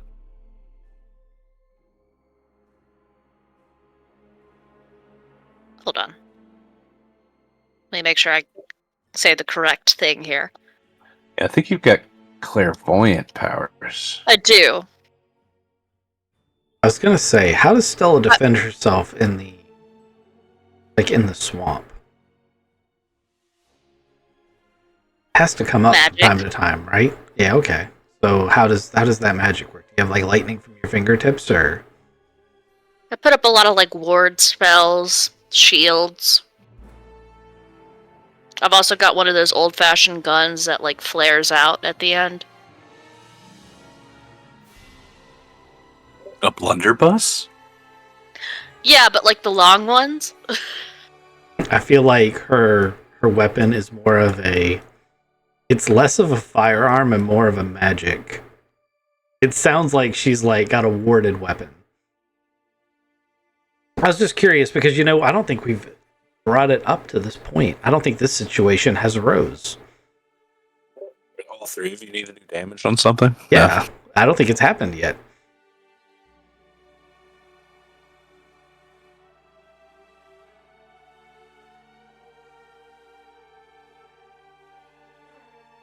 Oh, it's just a lot of mind control, really. If you want to try to link up with this guy's brain, you absolutely can give it a roll. I'll try.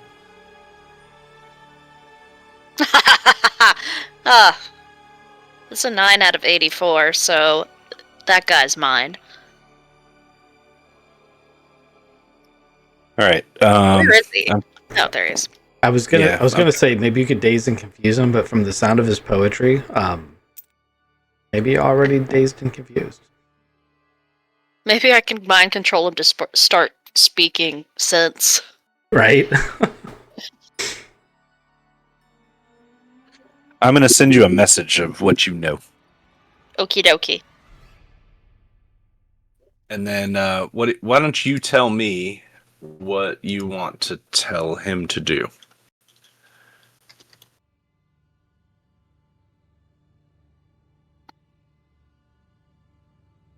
Stop fighting Okay. is gonna be priority number 1. Okay.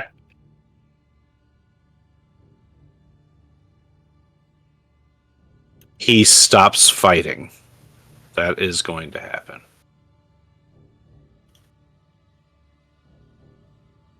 Good. Yeah. And I'm sending you this message.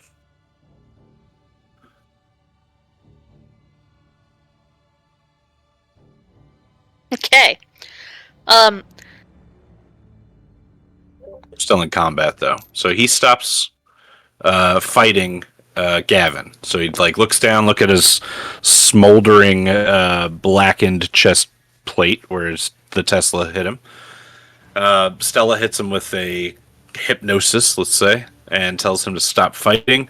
So Gavin, you're looking at this turtle humanoid thing where it looked angry as hell just a second ago, and now his eyes have kind of become clouded, and he looks like the fight's just knocked out of him. He's still holding on to those knuckles, though. So he went from defensive stance, blasted, angry defensive stance, and then his arms just dropped straight down. Yes. Gavin's going to immediately go for his head. I'm going to roll to see if I have enough dexterity reflex to realize what's happening. So if he's knocked out, Gavin's not going to just kill a defenseless thing that's knocked out. Dexterity is reflexes? Yeah. 81 out of 80. I love to see it. So Gavin brings his, that's not a knife, right to his throat. Because he can't. You're attacking him with the knife? Can't stop reacting. He couldn't. He couldn't analyze the situation fast enough. Man, you don't want to burn one luck. That's fine. What does luck got to do with it? So I burn one luck, and as my knife is about to go into his throat, I miss his head, and I get like both of my knees right up on his chest, and then I lay him back down. So you're gonna try to put him into some sort of hold? No, no. If I, by the skin of my teeth, just luckily realize that he's under the control of Stella, like as I'm about to hit him, I hear Stella's voice come out of his mouth. I immediately drop the knife because I used some luck. It bounced off his chest, and I caught it real quick. And I look around like, "Oh man, that was pretty cool." And then I get in a defensive stance right in front of him. Okay. So that's just in time to hear a door open in the darkness. Gavin, it sounds like it's coming from behind you to the right. And for the other two, it sounds like it's coming directly across that water to your right. Loud hinges. Did you ping on the map? Oh, okay, way over there. Glad I asked. Oh wow. We can't. I too. Glad you asked. We can't possibly see that. So that's we can hear it. Yeah, you're just hearing it through the darkness. Yeah, it's not creepy. Be fine. So it's bad guy's turn. So technically it is, but at this point the combat is through for a couple seconds. So, we should still move this in. Game time. So yeah, we're gonna keep this going, but it's gonna go to top of the round. Graham, you don't know what the other thing is doing. I don't know what the other thing is doing. I'm not sure what the situation with this thing is. Can I move forward and just like aim to get advantage on the next roll? Absolutely. Okay, so we're gonna see what happens. I'm gonna give these guys a chance to resolve this without blowing this thing's head off. I figure you're walking up now. You've got the flashlight, so Yes. for the first time, this flashlight is going to kind of show the hideous humanoid body of this thing. So let me get sanity rolls from the three of you. Oh, goody.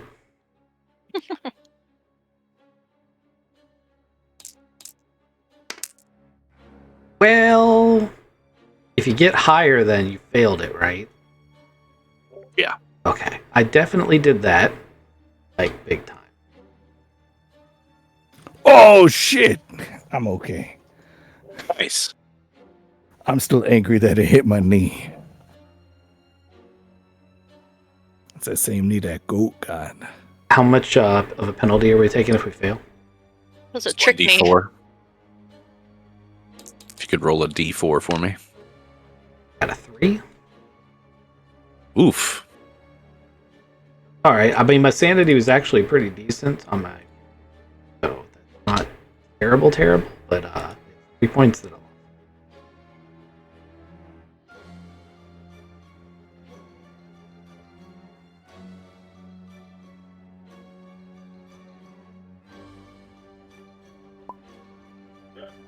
Sorry, I was checking stuff with my colors. All right, so you've moved forward. You've got your gun, Tesla gun, trained on this thing. You'll get advantage. You're aiming.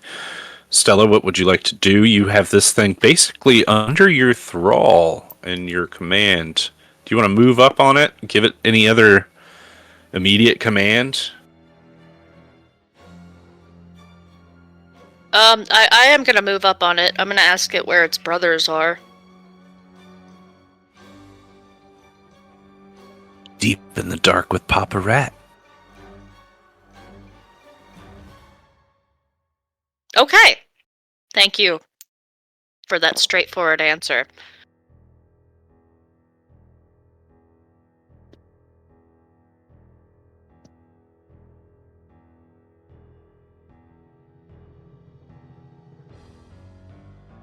I am going to take the opportunity to say, hey guys, not sure where you're going with this thing. I'm down for whatever you guys want to do, but I don't know what your long-term plan is for this thing. Don't think saving it's an option.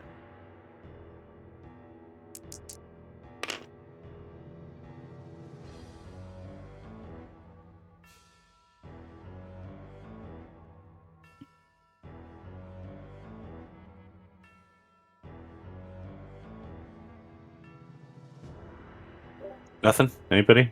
Anybody want to say anything back? Oh, okay. Yeah. Is saving it an option?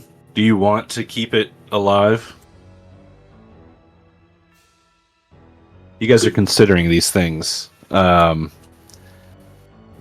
you suddenly hear a whistle and then a thwack as a fucking arrow, like an honest to God, fletched, wooden shaft, stone-tipped arrow, comes flying at you guys through the darkness and just kind of smacks into the wall behind Graham.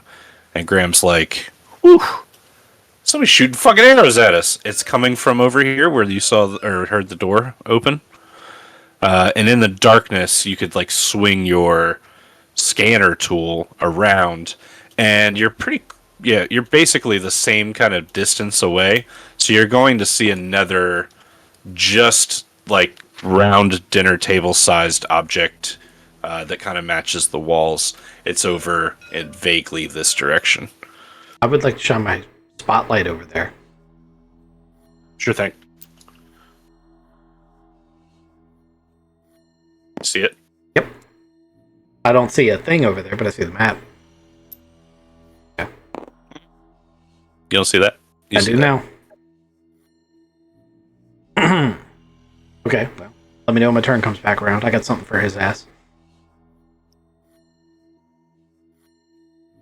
Yeah, he missed. You scanned. That's basically his turn. We'll go top of the round. It's your turn. What do you want to do? Oh, Stella and Gavin aren't going? I mean, I know that I tried to roleplay and that they completely ignored me. But I didn't know that counted as their turn. Yeah, and I was like, what do you guys want to do? I gave them perfect segue into doing a roleplay thing, and they were like, nah, fuck you, we're not doing that. It's not like it's a roleplay game or anything. Yeah, you know what? That's fair. That's fair. What would you like to do, Stella? Now I'm going to put you on the spot. I just want to let my two friends know that this guy does have brothers and a father out here, and should we kill him, they might be pretty pissed off. And we just need to be prepared for that. Good info. Oh, that's so. I hear all of that, and he's still in not a fighting stance. So I slit his throat and go. Let's find his brothers. All right, sweet. We All right. got our first turtle death. Definitely got all the information I could have gotten out of him, so let's go. Dissonant whispers come up through the gurgling of his throat as you slit it, Gavin. This is probably something that you'll remember for a while. Late at night when you're trying to sleep. Yeah, maybe will, maybe won't. I mean, that qualifies as a monster to me. That's... I'm not having any moral qualms about killing him. I'd also like to point out that I rolled an 8, which is an extreme success on my attack on the one across the way with the Tesla gun. I don't know what the extreme success gives me, but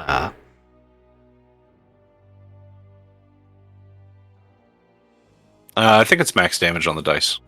oh, well, that would be 12.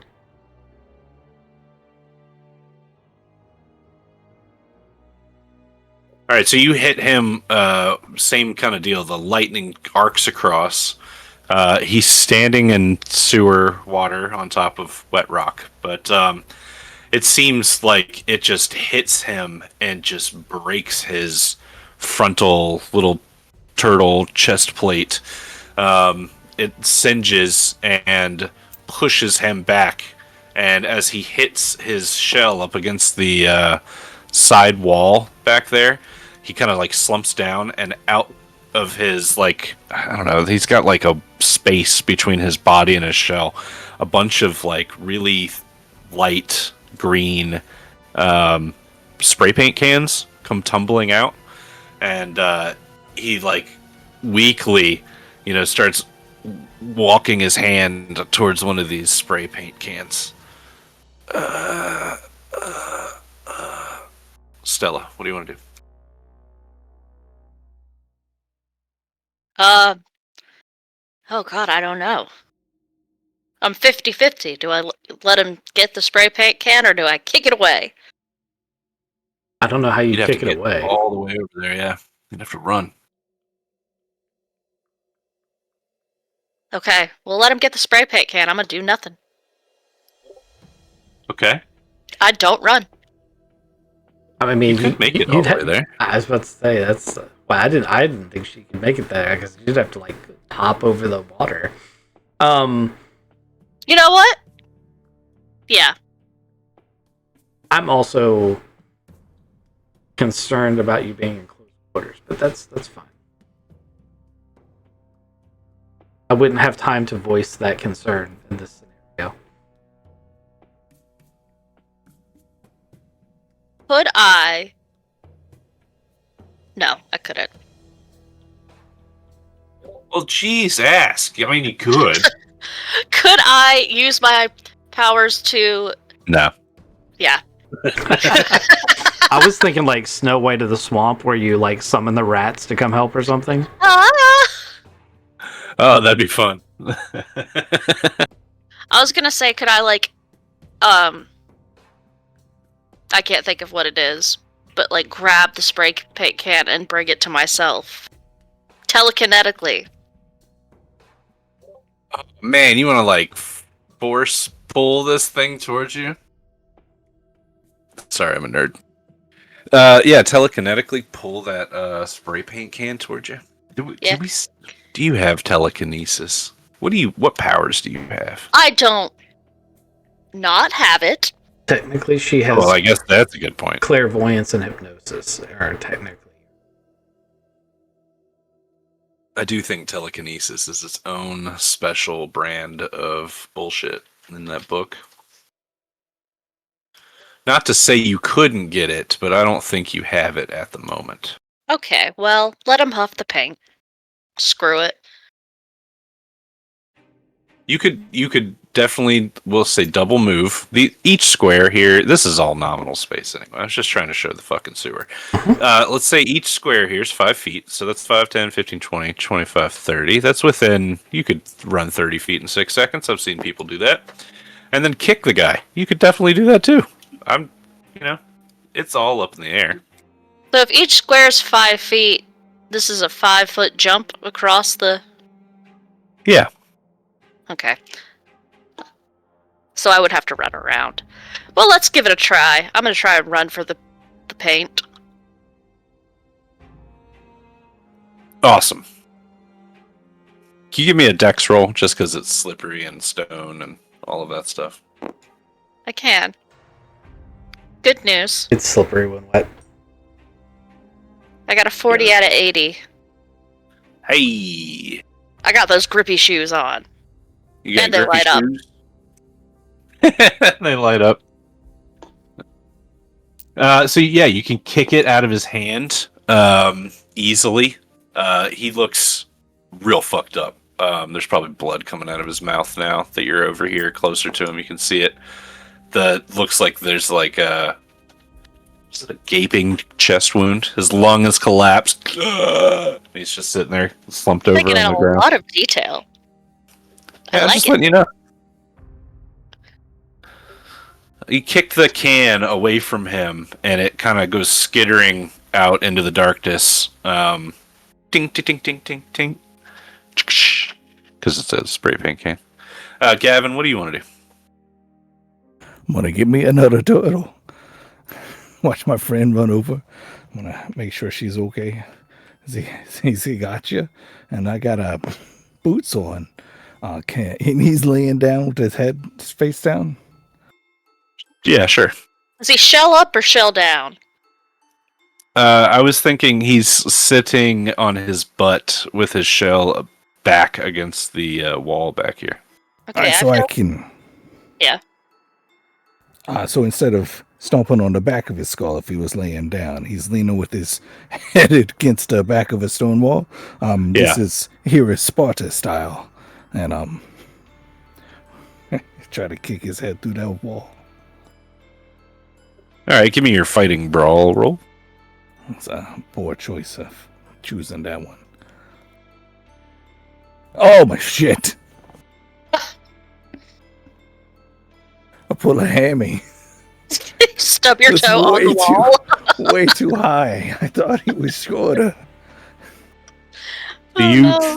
You throw your foot forward in this is Sparta kick to try to like kick his head, which has been perfectly stationary the entire run up to him. You had it. It was locked. You were like one of those kids at T-ball. That fucking ball will not move off of this tee. I swear. It's not even a fucking slow pitch. It is sitting on this tee. And you go to raise your foot and give it all your might. And the light within his eyes just dies the last second, and his head tilts forward, and your foot misses his entire head and goes right into the wall. I need you to take 1d4 damage, please. It's kind of like when Charlie Brown tries to kick the football. Yeah. Lucy pulled it. He's just, ah! Oh, that's my hurt leg too. I got a wound. Now I kicked it too hard. I took some damage. Goodness. I'm hurting a lot, guys. Actually, no, I wouldn't say that out loud. But I might limp once. He just makes grunting noise. Ugh. If we're out of combat, I'll recoup. Yep, you guys are out of combat at the moment. Walk. Yep. Well, it's interesting. Question, have we spotted that his shell has all these markings on it? Absolutely. As you guys get over here, you'll notice, maybe in the light of the flashlight that Graham brings over, it kind of glows. It's got a fluorescent to it. The shell on his back says "Death to Humans," and it also has these sigils, which you swampers will realize that these are the sigils to Sethagua, which is a ancient like swamp god, creator of mutations, lover of all things carrion in the swamp. So this turtle thing is directly connected to this abomination of a god in the swamp.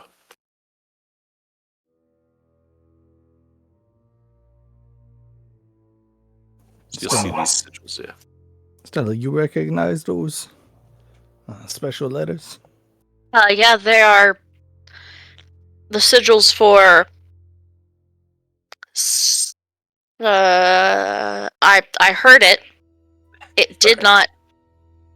Thaguatha. Sir, I will spell it for you because it's better to be spelled. Yes. Second. Stella's writing its name on the wall with blood. I know how to say it, I promise. I believe it is Tsaggua. I'm going to double check that. It says that that's wrong. I don't think it is, though. Is it Sagualsa? No.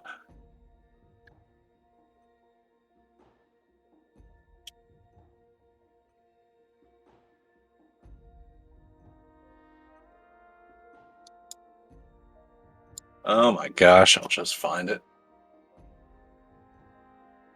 Anyways, they're sigils for this powerful swamp demon, and other pertinent information that we just got. So still bad guys? Still bad guys. And I think we're down to 2 brothers and a papa, who may or may not be a rat. He's either a rat or a really bad guy. I can't figure out why they call him that. Spelled that Tsathogua. Gotcha. There it is. That's it. Tsagua. Tsath. Yep.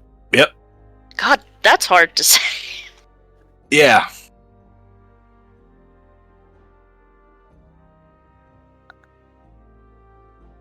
From what you know, he's an old one. He's one of the elder gods. Yeah. He's been around for a while. Tsathoggua? Or Sathagua? Sathogua. That's how I would say it. Okay. If you say it 3 times, you'll appear. I'm just kidding. All right, so anyway. It's in my head now because I've read it 35 times. It's one of those words that didn't make any sense the first time or the third time. But you see these sigils on his back, and this one's got a bit of a Banksy vibe to him. Mm-hmm. The other turtle had his ears. Had one ear, like Van Gogh. Oh.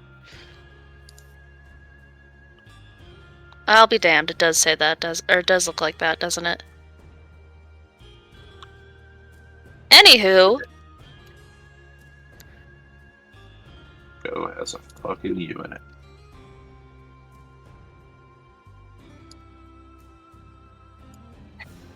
All right, we're keeping on going on, looking for him. Oh, you guys got a first aid kit? Can you take a look at my knee real quick? And maybe we'll just wrap it up with his headband. Can you first aid on yourself, or do you need help with that? Actually, I'm pretty decent at first aid. I got a 44. I only got swamp remedies, and I don't think you want me to try those down here in a sewer. Sewer swamp? Oh, no. Can I do first aid on myself? Yeah, I think you can, actually. Yeah, it's Pulp Cthulhu, you can. Do you have a first aid kit? I just need to take this guy's mask off and wrap it around my knee.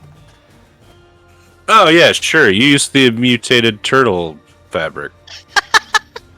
Yeah, that'll be fine. Oh, no, there's cysts and stuff. No, we's in a sewer. Oh, we brought a first aid kit.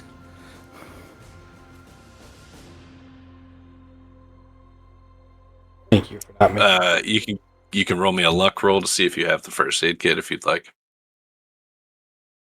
66 out of 84.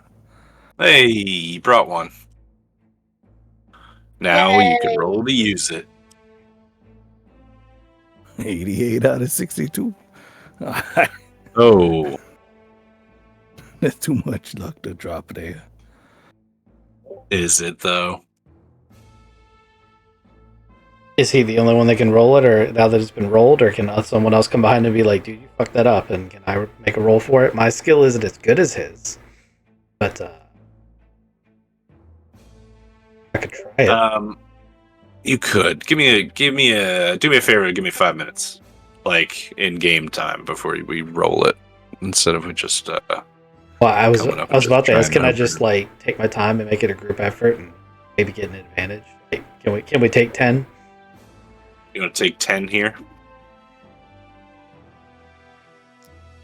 If it'll make it easier. Something. Yeah. I want to roll to see if this encounter happens while you guys are waiting. I think that's fair.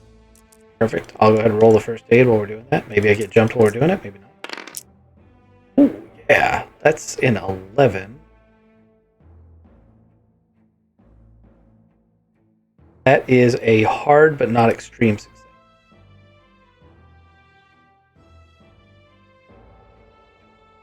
So Gavin was just wrapping it up, going like, come on, we got to go get some more turtles. And you're like, no, that looks pretty serious, man. Sit down. Let's actually clean that wound. So we're literally wading through poop water. Let me not only do first aid, but seal your suit. You got a good point there. Yeah, let me get this iodine to your port and just straight air it in. Yeah. Alright, so while you guys are patching Gavin up, you will see a flashlight approaching from this direction over here. So kind of the way that you came, but you hadn't gone down into those tunnels yet. And just like slowly, deliberately, this flashlight beam kind of pans around, and you'll see it before knowing what's behind it. So what do you want to do to react to this flashlight first? Can I fill my light and throw a glow stick over there? Or do I not have time to? Yeah, I was asking for reactions. You could actually, crack a glow stick and throw it over there. Yeah, the idea being that they're going to see the glow stick, walk up to it, and we're going to be able to see, at a minimum, a silhouette, if not a glowy figure of who it is. And since my light's off, we should be relatively sealed over here. As long as Stella don't step with her glow-up shoes. Yeah, good point. So this cracked green glow stick flies across the room and lands into the darkness and kind of like, shows a 5-foot area.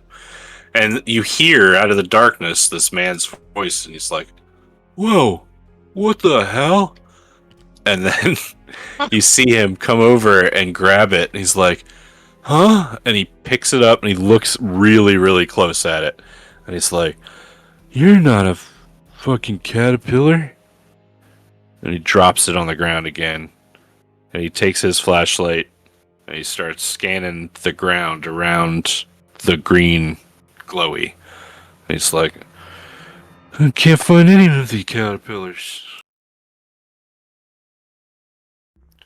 I'm gonna, Find one caterpillar, you can never find another caterpillar." I'm gonna mouth, "What the fuck?" It's Stella and Gavin. So it's an old man, kind of like soaked. I know my guy doesn't have a soaked army coat, but that's what he's actually wearing. So it's like that camo olive green camo from like the Vietnam War, Korean War. Anyway, he's babbling to himself, but he's still got this flashlight, and he looks lost. He looks hungry. "What's this?" The flashlight pans over the dead turtle. "Oh, you're the ugliest motherfucker I've ever seen." He goes over to him, starts like patting him down and pulling out like other things. "Yeah. Oh, what's this? It's got a knife? Nope, it's knuckles.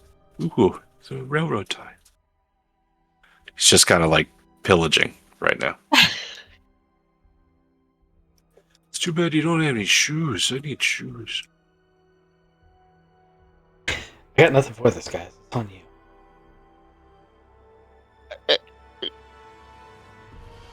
Do we make our presence known, or do we just let him?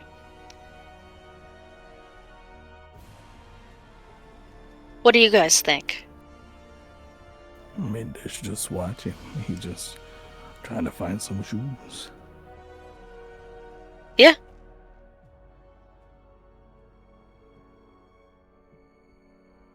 "I wonder what turtle would taste like. You look pretty. I haven't eaten anything at all. I'm sorry." He starts cutting on the turtle. "I get a fire made, and I'm just gonna cook you up right now, turtle. Yeah, my mouth's watering already." Starts like really going to town. Butchering this turtle. A little salt. Hey, What do you? Yeah, he can't eat that. yeah, yeah, we gotta stop him. A little pepper. Gavin I don't know. lips He's making over. it sound like it's going to be pretty good. It, He's gonna shout, "Hey man, you can't eat that turtle." What? Who are you? You can't. This is mine. You can't have it. He tries to drag him back a little bit. If you need something to eat, we can get you something to eat. But that that's rotten.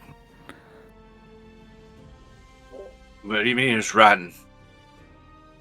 I mean, Smells rotten. Yeah, it is. It's real bad for you. You want to clean your hands. That blood on you, it's no good. You say you got food? Yeah. Once we get out the sewer, we can give you some food. I'm not going out the sewer. No, I'm not going out the sewer. You said you got food right here. You got water here? You got food? I can go get you some. I don't have some right here, right now. You say you can go get some, but you can't go get some because when you go down these tunnels, the tunnels just loop back, and loop back, and loop back, and loop back, and loop back forever. You can't go anywhere. You can't go towards the cistern. You can't go towards the water. You can't have any water. You can't drink any water. You don't have any food. You can't leave. You're not going to go because you're going to go right into the loops. We came on in, and I can get on out. I can probably show you the way out too if you want to follow me. Well, you're not going out. You can't go out because you're just going to loop back and you're going to find yourself back right to the cistern. That's pretty tough, huh? Do you want to come with us? You got to be quiet through this. That turtle. Did you see that turtle had a weapon on him? It's finders keepers, mister. I He pulls it. Yeah, it's your weapon. It's not my weapon. But that turtle dangerous. All the life down here is dangerous. Rats are dangerous. Have you been bitten by a rat? I have been bitten by a rat. There's a nest of them out on my boat. He eyes you.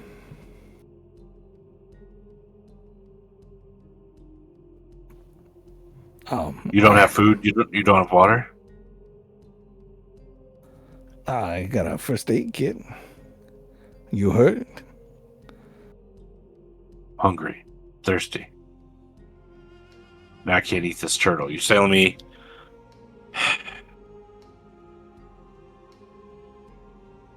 You don't have anything to eat? Jesus Christ. I pull out some jerky or something and I give it to the guy along with a bottle of water. Not have gone on this trip without a little bit of ration.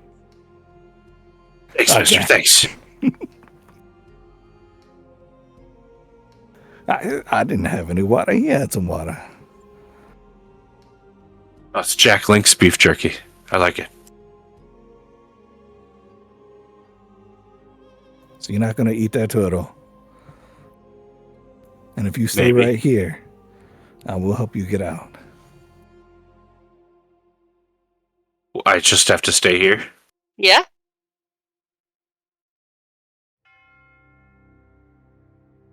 Definitely. Or you go wait over at the entrance of this room if you don't want to be too close to that dead turtle. I can't eat the turtle, so... Yeah, I don't you really don't want to see. be too close. Okay. He turns his flashlight off and starts walking back into the darkness. Gavin turns around walking. I think I saved that man. He was going to eat that turtle. That's bad, turtle. I'm so glad you remembered to pack food and water, Graham. You're telling me you didn't? We're just going into sewers to clean it out, to hunt on some... You said it was going to be a dino. But turtles that fight, and yeah, that's a different way. Gavin, I got no words. That's a pretty fun adventure. We go. Oh, is my knee better? Oh, you did finish that up, man. He's pretty nice. Thanks, man. Roll a d4 to get points back.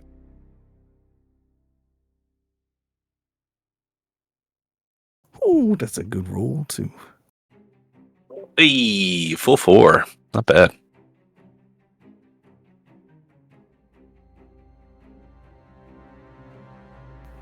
I heard a gate open, and when I was trying to fight that first turtle, you want to try to find that gate? I'm guessing it's right around here somewhere. Yeah.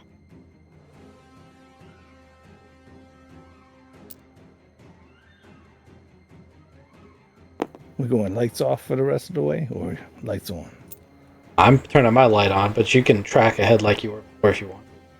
Alrighty. I'll be right ahead. Do I see a gate? Yeah, you see that door right there. And when you walk through on the other side, there seems to be like a nesting area. All of you guys can come in here. There's a lot of debris and detritus that's kind of been stacked up. A lot of old pizza boxes, old radios and things like that that have been taken over long amounts of time and kind of just thrown in here, where it looks like there were 4 human-sized, like adult male-sized nests. So, yeah, you probably found their sleeping spaces. We find any eggs in this nest? No eggs. Why am I levitating? You know know, what, it's just fine. take it as a sign. Yeah. You've become all powerful. There's no other way out of this room? Doesn't seem to be, no. You guys want to stay here and set a trap for them to come back, or go deeper into the darkness and find them? I mean, Both? they said that their kin were deeper in. So I suspect we have to go deeper in. If they were coming back here, I think that's what he would have said, right? Yeah.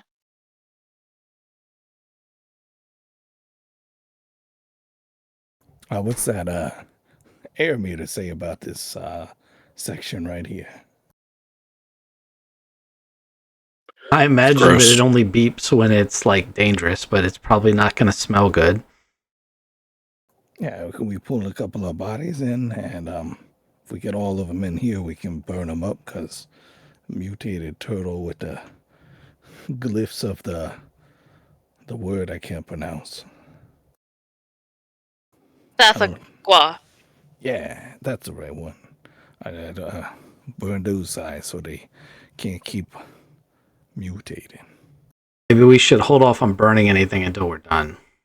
Yeah, just put them all in the same spot. We're Put in 'em an a- enclosed space, and if you burn things in enclosed space, oxygen becomes a problem. So, Yeah, but if the brothers come back and see the other brothers out there, I don't want to angry. wait. I want to go deeper in and kill them. Yeah, I just want to pull the bodies into the same spot, and then we can go deeper in. I understand what you're saying, and I think that's a good idea. Just because what if we miss the other brothers and they see these bodies before we see them? Oh yeah, that part, no problem. He was talking about burning things in here. That was the part No. that was Oh, alarming. yeah, but he's saying just ahead of time, let's go ahead and put the bodies in the nest and then go get more bodies. Can I parry this guy? Is he super heavy? You said he has a dining room table on his back. I mean, that's like general size of it. You could probably, lug him or drag him anywhere you need him to go. You can bring him in here. I need to be right back. Be careful. If you flip him on his back, then turtle shells are real good at slipping and sliding. Oh yeah, that's 100%. It's like moving a big office chair. You know, it's not super unwieldy. It goes kind of in the direction you want it to go. Sometimes though, it'll just go sideways randomly. Don't know. He just hit that little nugget in the bottom of the ground. So you get these bodies kind of like popped back into the nesting area. Can I get spot hiddens from both of you guys? Sure.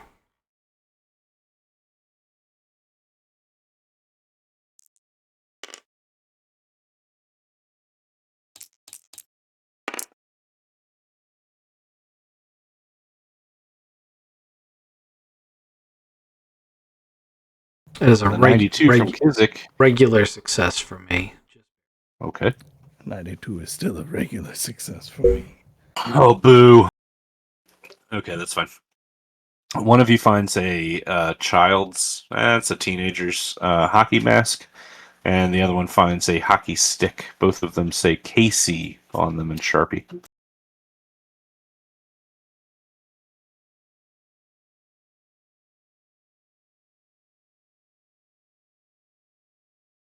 That's an old Teenage Mutant Ninja Turtles Easter egg right there. That's a good one.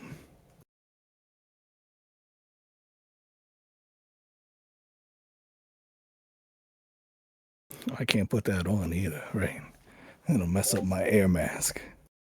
It will mess up your hair mask. You should do it anyway. You'd have a cool hockey mask. That might be sentimentally attached to these turtles. Just hitting them with the hockey stick.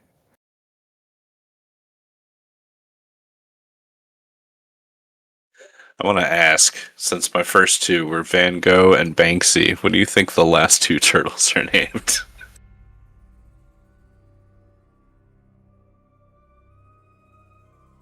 Oh, you weren't the one on the side naming them actual Teenage Mutant Ninja Turtle? No, that's Leo and Donnie. He wrote that. Kizik wrote that. It's Kizik, okay. Yeah. The one with the graffiti on its back was Banksy. The other one was Go, which Go told its name to Stella before it died. Cool. It's going to be a Picasso one. Oh, Picasso would have been good. And then that Mexican artist with the drippy clocks. Salvador Dali. Dolly. You got one of them. Dali's definitely one of them. I mean, one of them could be Michelangelo and it works twice. Yeah. Oh, who's the guy that does the Campbell soup one? Andy Warhol. Warhol, yeah. I like Monet. Monet's a good one, too.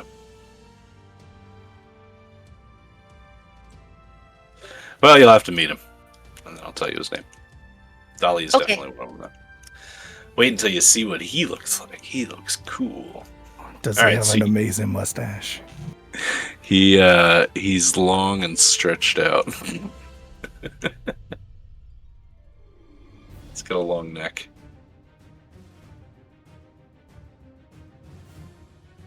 Anywho, so you've dealt with my vagrant. You've dealt with two of my turtles. You have put them in their nesting area. And what's next for you guys? What's on the agenda? Gavin is going to put away his silent weapon of knife, and he's going to try to figure out how to turn on the Thorn Technologies Gadget 4. Oh, the grinder. Yeah. I want you way out in front now. Yeah, and Gavin's going to go, gotcha, and kind of jog. I'm going to follow at a distance.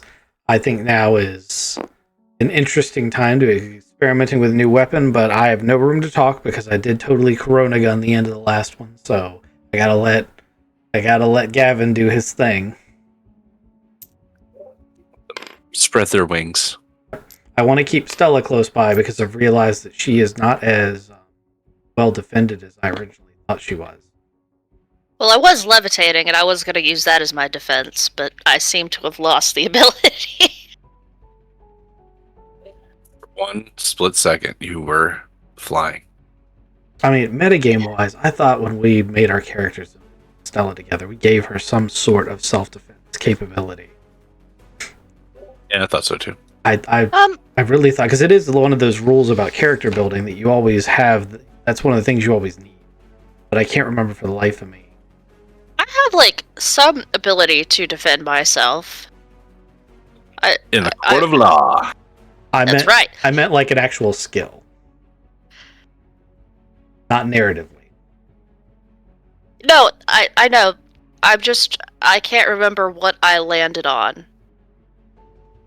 Like, what skill I landed on to use as my... Other than, like...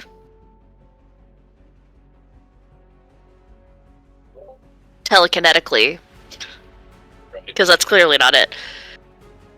But we will figure it out as we move deeper into the sewer system. Which direction is Gavin Sharp taking? Your last name's not Thorn. A wild thorn now. It was my favorite show growing up. Is this a gate I can go through? It is a large door, just like the last ones. I didn't do all the doors. It's old and dilapidated. It is, with big iron hinges. Does it open by itself? Can I sneakily open it? Give me a stealth roll.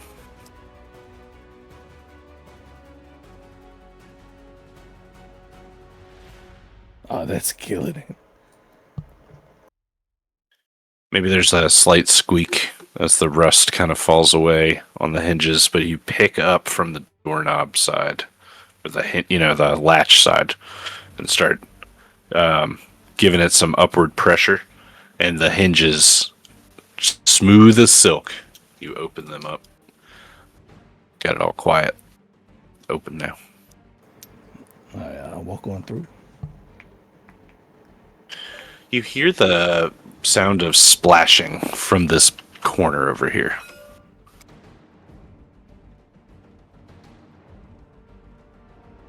I turn around to my friends, and I point to my ear, and I point that way, and I walk away into the darkness.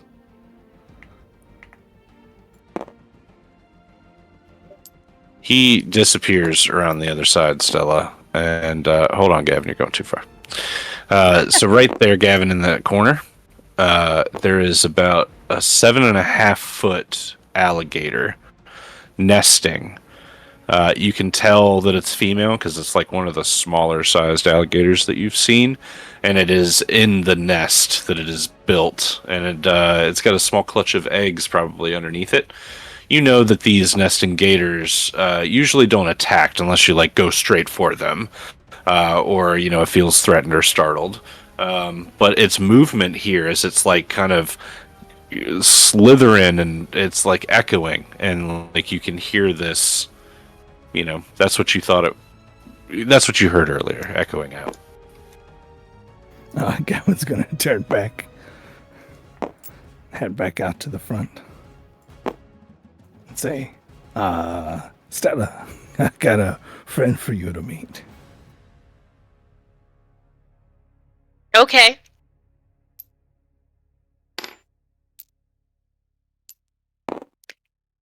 I'll show her the gator.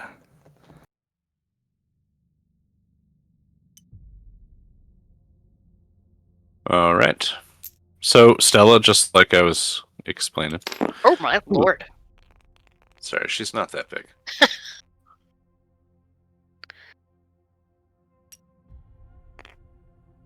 There she is. She's here. So Male. she seems ornery, like a gator, female gator. She's got her nest here. She's protecting it.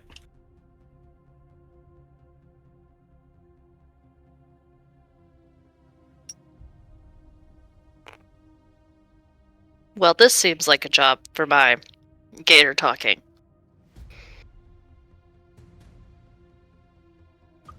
Sure. What do you want to do? Well, I just want to let her know we're not here for her or her eggs. But has she seen any mutant turtles of a young age running around? Nods. Yes, she has 4 of them. When was the last time you saw any of them? Some time ago. It is hard for alligators to know exactly how long.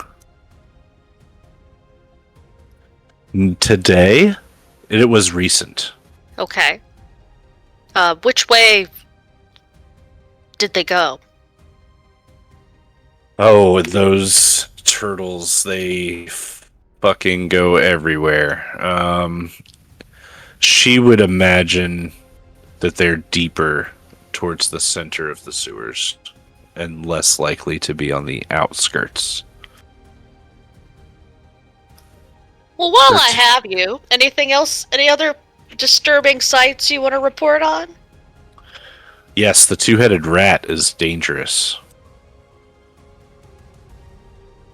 Okay. Dangerous how? Well, it has these bugs, these ticks, that it uses to attack its victims. Very scary.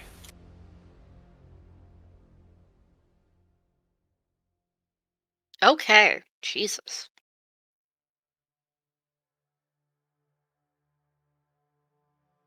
Well, we're gonna try to take care of them. That'd be great for me and my family. Yeah. Um, obviously you've got family on the way, but you got other family down here. Oh no, I came down here just to protect my eggs. When they hatch, we're going back up top. Good. Good. That's probably smart.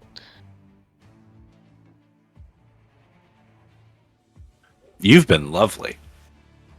You have too. I hope you have a good nesting. If you And if- see any giant frogs, those are delicious, and you should send them my way. Will do. And when you are ready to move on with your babies, I've got a lovely swamp that you're more than welcome to come to. Oh, I'll have my people contact your people. Fabulous. We'll get this set up. Great. I look forward to hearing from you. It's way better than this sewer. Oh, it's great there. You'll love it. Okay, so we're gonna go.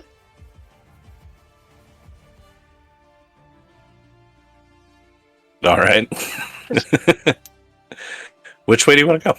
I love the gator. Yeah, I'll have my people contact your people. Right. It's all about networking. That was my favorite part of this whole sewer sequence. Well, I feel like we should go past her or turn around. But you know what? You guys decide. I'm getting the gator's number. Gavin just heard one half of that conversation. I assume you talk in human and she talks in gator. Or maybe you just talk all gator, hissing at each other. I didn't hear anything. I'm assuming that we're cool to go past her since Stella and her had such a good conversation. Yeah, as Gavin goes by, it doesn't seem like the alligator is trying to lunge at him or anything. And Gavin, you make it to another doorway. This is more of an arch. It doesn't have a standing gate or anything in it. On the other side is a 15 by 20 room. There's stagnant water on the floor. And there seems to be an archway over to your west. And then there's a doorway to your north. I'll wait in the doorway for everybody to show up. Then I'm gonna go eeny, meeny, miny, mo, and go to the west. Good a method as any, I guess. To the arches. This hallway is pretty narrow. As hallways go, it's as narrow as that first drop off as you came down the ladder. So you kind of have to squeeze through, maybe with like backpacks and your suits and all of that stuff. You're going to have to kind of turn sideways through two arches, but then you reach an intersection where there's a door, an archway that keeps going on, and then some steps that go down, and they descend into a deeper pit.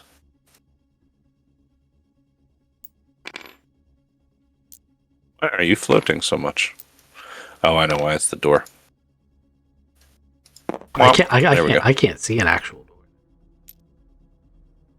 I'm gonna zoom my way through this narrow opening because the way you just described that, kicked in my claustrophobia. My chest just got really tight. I'm glad. Well, sorry to have such an effect on you, but I'm glad that it is effective. Yeah. Yeah. Gavin points to the stairs down and says deeper, and then points to the room behind us and says, make sure nothing catches on my back. And then says, which way do you want to go? Aren't you the tracker? Shouldn't you be tracking? Oh, I can track. Is there any animal tracks I can track? Man, I'm built to track. That is the point You're for you being in the tracking front, all right? time. Like, that's what you're supposed to be doing. I've been tracking the whole time, not just eeny, meeny, miny, mowing. Yeah. Kind of like how I definitely kept you guys up to date on what that alligator was saying. It wasn't all hisses. 67 out of 72. Can I find a big old turtle footprint? Yeah, you find a huge rat dump. Like a big pellet. It's... What are the rodents of unusual size? Those kind of fecal remains. Like a regular rat's, like a Cocoa Puff, like Coke bottle size puff. Yeah, this looks like a human man made of a rat turd. Wouldn't that just look like a turd? Yeah, it just looks like a turd, but it's obviously a rat. And that Because you're a tracker. Yeah. Which doorway was that in? That goes down into the pit. I'll Sorry, follow that it dinged the wrong dong. down into the pit. Most excellent. All right, so this is about 10 feet further deeper than the rest of the sewer. And you recognize that it's kind of like a cistern. So maybe this collects runoff and rainwater. And you realize that even further in, it gets even further down. So like this is a multi-tiered thing. Sorry, my map did not properly map. So like this, you see my gray? This is wall. Does that make sense? Yeah. Okay. What's that big scary star right in front of me? Yeah, don't worry about that star. It's one of those other sigils. It's written in blood, and Stella, she's identified this already on Banksy's shell. This is another one of those sigils.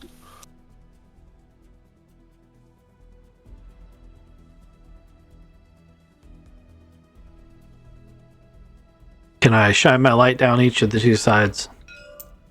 You sure can. On one side, you see a waterproof GoPro lying cracked on the floor, stuck to a broken tripod. On the other side, it's just more water and muck. Okay. I definitely want to go retrieve that GoPro.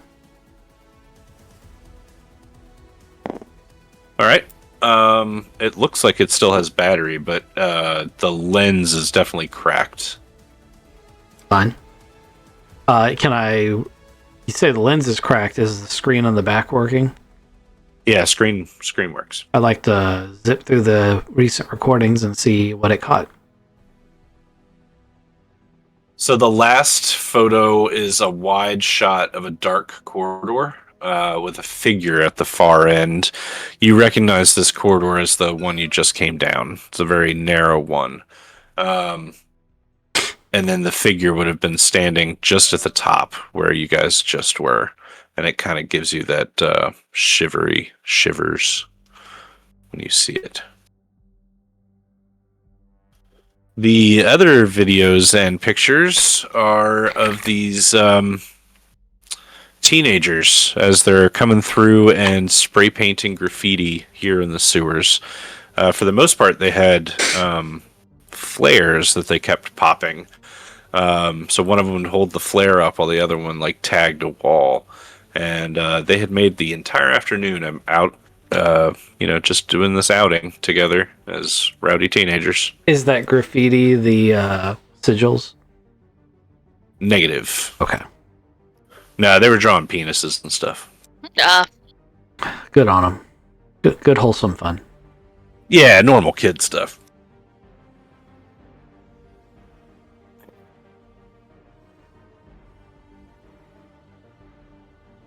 Tracker. You track things? Oh yeah, let's keep tracking. Do you need to taste poo or anything to figure out which way to go?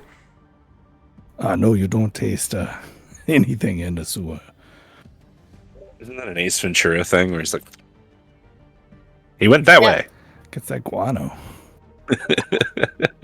Oh yeah, he drinks that out of the bowl. He drinks the water, and he's like, "Da, da, da, da, da." Anywho, Mm-hmm. you got 50-50 shot. Which way do we want to go? Left? I'm going left. Sweet.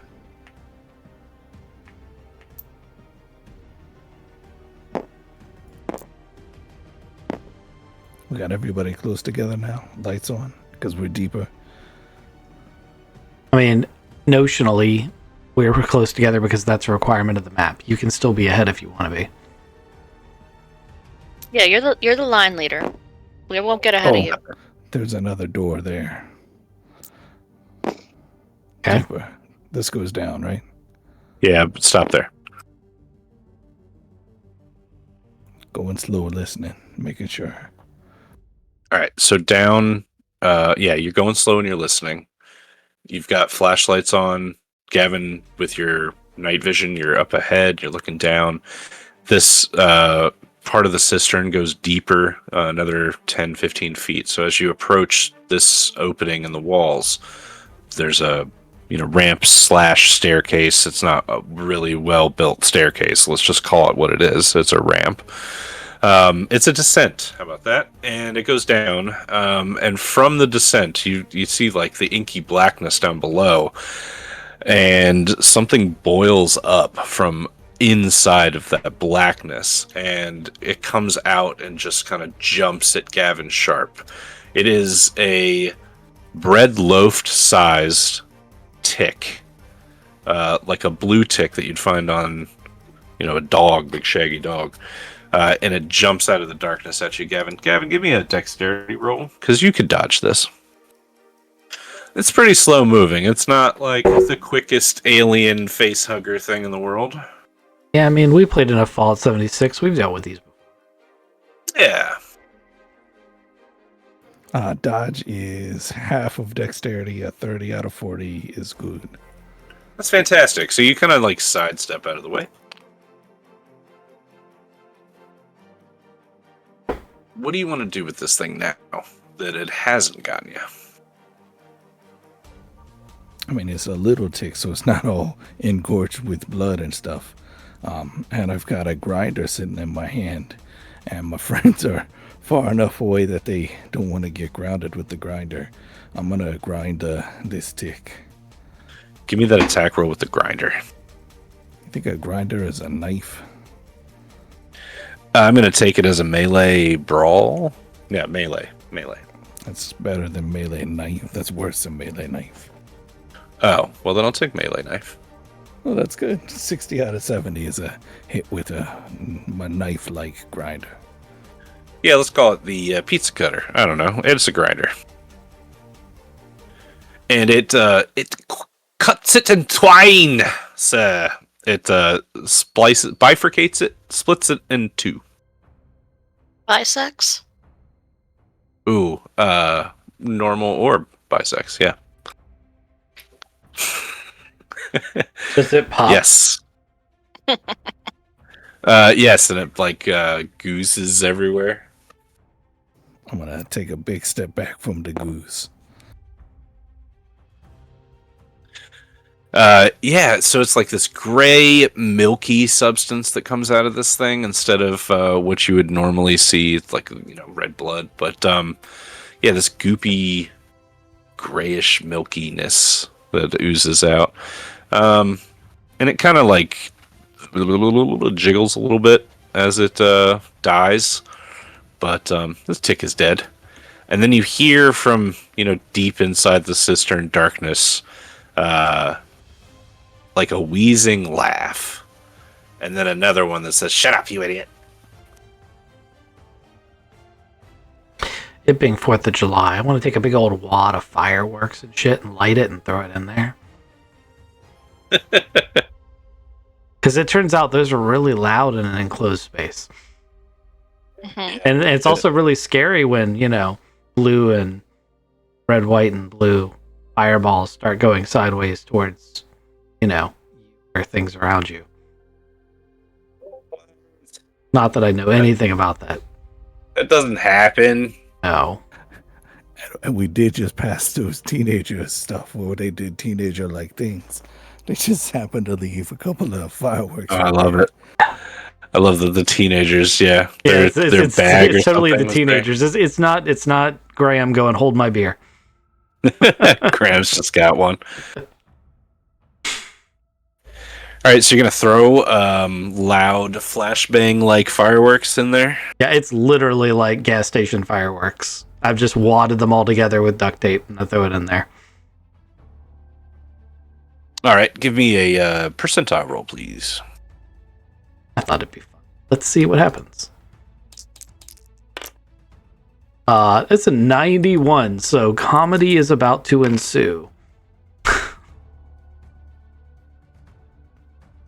In the raucous light show that happens, where blue and red and white streaks of craziness go across, the silhouette before you inside the cistern is of, well, it's of a two-headed humanoid rat. The two heads on separate shoulders, but 2 arms, 2 legs, and many, many tails. This naked, vertical standing, bipedal rat thing starts dodging and diving for, cover, trying to get out of the fireworks, and just can't. And, yes, as the fireworks and everything just explode around this thing, you hear it just screech and scream, not having a fun time. You see all of this in the fireworks, but it was a fail, wasn't it?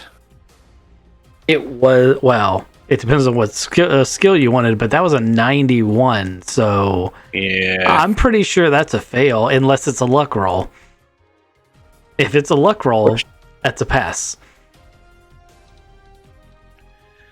All right.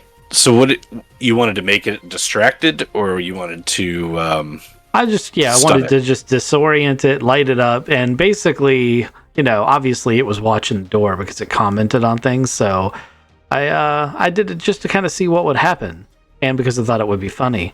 I am going to look at Gavin as we see this scene and be like, Gavin, I got 2 words for you: shotgun.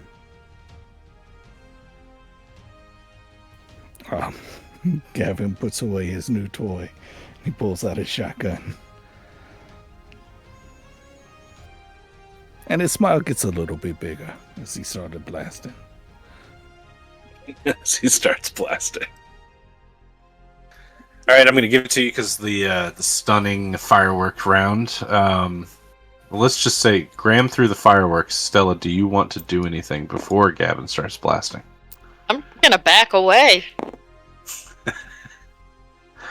Okay.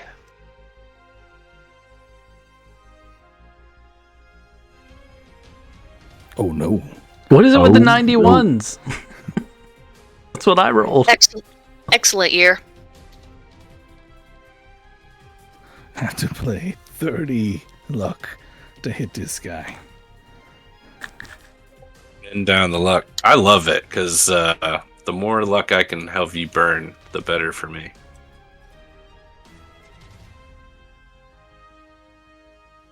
Ah, there goes 30 luck. As I pull the triggers. Now roll all those dice.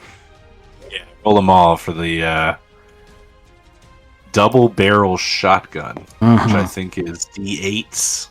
Is it 4d8s? No, it's got to be more than that. I thought it would. I don't think it's four. I think it's 4d6s. Yeah. Ah, it's not d8s. Okay, 4d6s. Very 70. few weapons in this game are d8s at all, which is disappointing. That's 17 damage. As a DM, I just want to throw it out there. There are creature stat blocks that you create, and you're like, this is going to be a mini boss. There is no way in one round these guys are going to be able to take out something with more than 15 health, right? This is every GM's curse. Is it? Go fuck yourself. No, just kidding. You did fantastic. You blow, I want you to narrate this. It's dead. You tell me what happens. Double barrel shotgun. So I got 2 shots in it. So Gavin sneaks in there. Also paid 30 luck, so he's a little bit lucky. So instead of sneaking in there confidently, he was going to lean in and shoot it, but one of the fireworks went off real close to his head. So he rolls down the stairs. It's like, holy shit, I'm in bad luck right now. This guy with 2 heads is coming up at him, and he goes, oh my goodness, and he shoots one head with one shotgun, the other with the second trigger other shotgun, and then sits back and is like, I'm gonna die, I'm gonna die, I'm gonna die, as it just kind of fades right around him.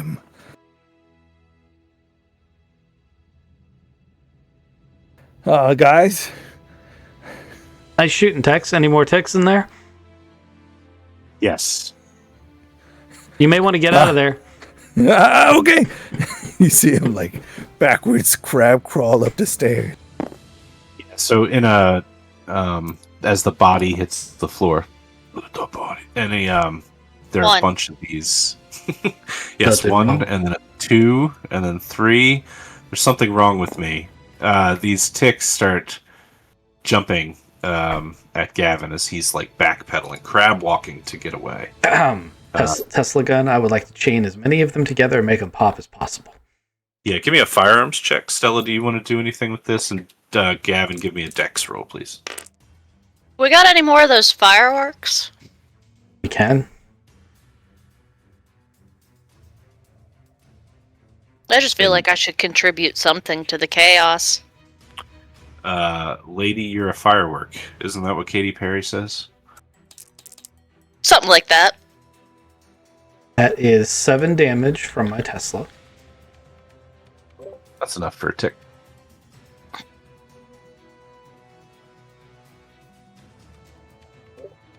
Gavin, how'd your dexterity roll go? 26 out of 80 is a hard success. You dodge out of the way successfully from these things jumping at your face. You got a natural world, right? A really good natural world score. I do. Can you give me that roll? Not that good. I got a luck to burn. I'm in the 50s now. I gotta burn another 8 luck to know a thing. These all these creatures, right? Them being you'll have to talk to Stella to get the full story, right?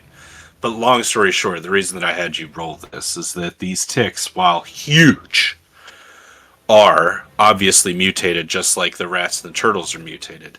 While the rats and the turtles were humanoid, these ticks are something completely unnatural to this world, and they're feeding off of anger. They seem to be jumping and coming to you because you're in war mode. You slit a fucking turtle's throat. You're after, you're ready for this. You're ready to kill. So these ticks seem to be drawn to that anger, or maybe feeding off of it.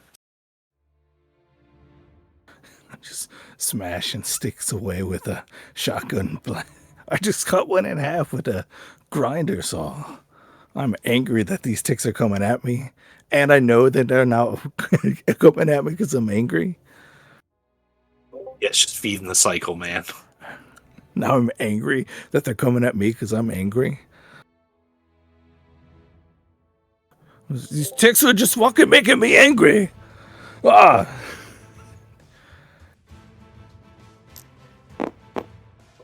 Bat down. ticks down. Damn.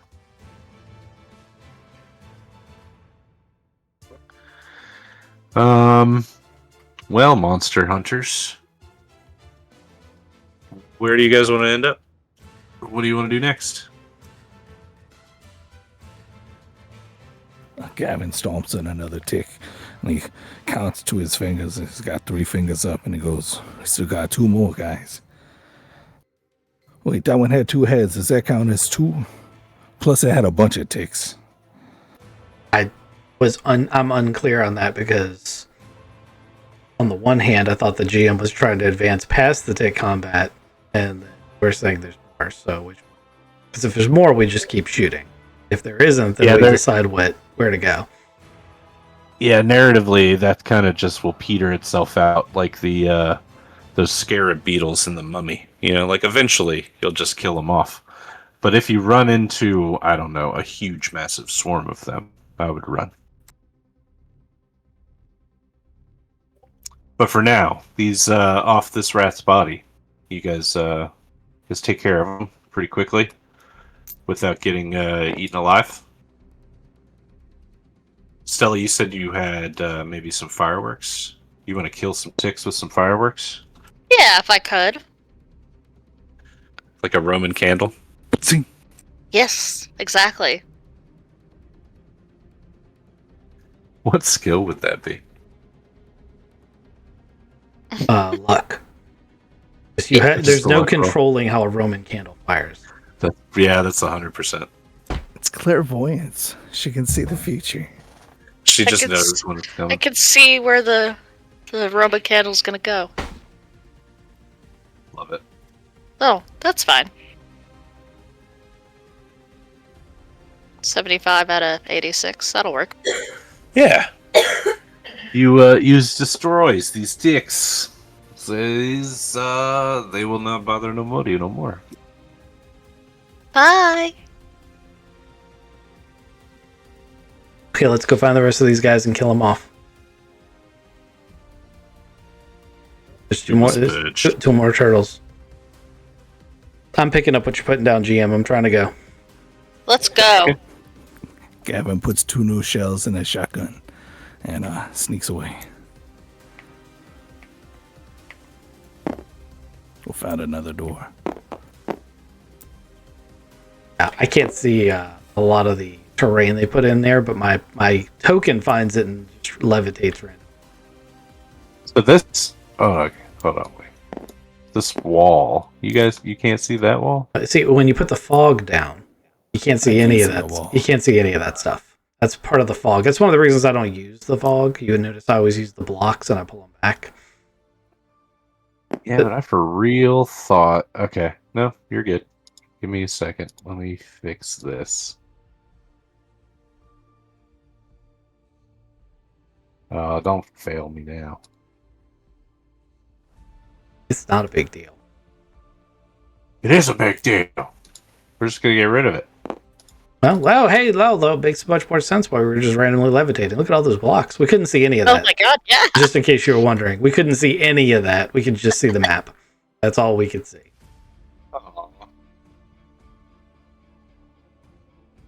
Oh, look, there's doors and stuff too. Yeah, well, Right. I knew there were doors because every time we went through one of the doors on the map, like they would just jump into the air. But this is why I don't use fog. Like fog it's not very well implemented. Yeah, fog is dirty. I don't like it. It also eats your graphical. Like if you bring up your control panel, you watch your graphics card. As soon as you turn fog on in Tabletop Simulator, it's like a 20% increase on the draw card. All right, so since we're near the end of the night, this one's Dolly to your left. The one that's got a stretchy Gooseneck. gooseneck. Let me spell his fucking name right. This one over here is Bosch. Okay. They are Hieronymus? the two. Yep, Hieronymus. And they're the 2 turtles that are left. So you guys could split up, or you could stay together. But I'll say, like, maybe at the end, fighting the ticks, right? Some of the ticks jumped off and attacked at you guys, but then another group of ticks jumped out and started running in deeper into the sewers. So they got to hear Gavin, and they split two ways, left and right. And it's going to be up to you now, which way you want to go. So I'm following tick footprints in the dust and debris in the sewers. And I see they went both ways. I'm going to go to the right. I'm going to follow him. We're going to stay together. Splitting Yeah. the party, bad idea. Most excellent. Oop. All right, so yeah, there's a door See, there. now Sorry. it makes sense when we fall. I know, it makes sense when you fall. Alright, so just like before, though, it's still dark. It's still the sewer, it's still like the 7th layer of hell. You guys are still getting cockroaches rain down on you, it's still hot. And you guys still have the scanner and all of the tools. Gavin, you can see in the fucking dark anyway. So you see Bosch. He's sitting in this room alone. It looks like he's got this, like, religious, what do they call it, a censure. It's got some smoke coming out of it, and he's hitting it like it's a bong. He's doing drugs. Doesn't seem to be paying attention to you. So anyway, Yeah, I started. How close can I? Oh, Graham goes first. Yeah.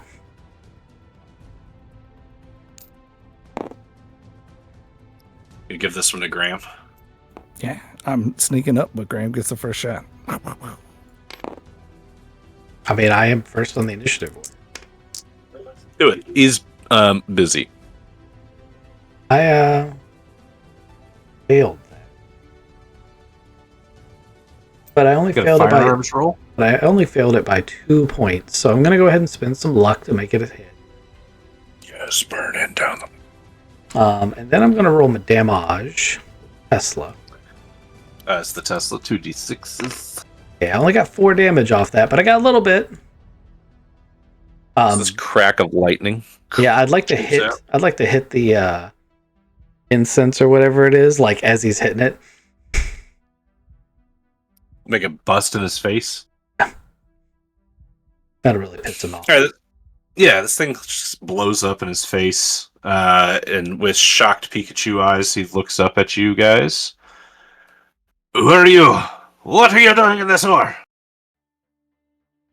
Gavin's going to say, drugs are bad.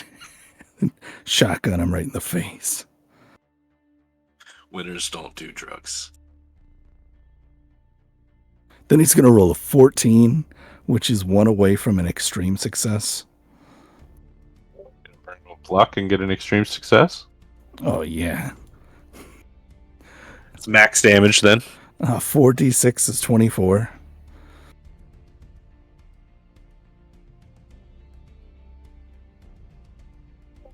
And thus Bosch was dead.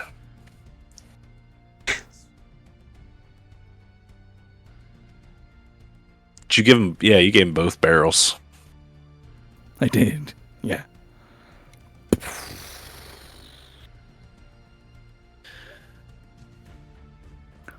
Well, yeah, between you and Graham, because Graham's damage did damage to him too. So, yeah, he's dead. There's no getting out of that for Bosch. So dead. So dead. He's Totally dead. Turtly dead. Totally dead. Yeah, we got there. Yeah.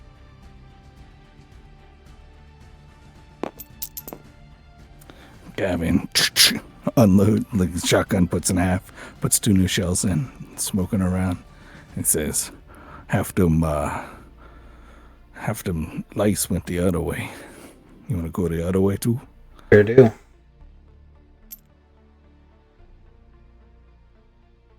Backtracking a little bit, the players get back through to this main room in the sewer, and this second old door, which Gavin pops. And give me listen rolls. Oh.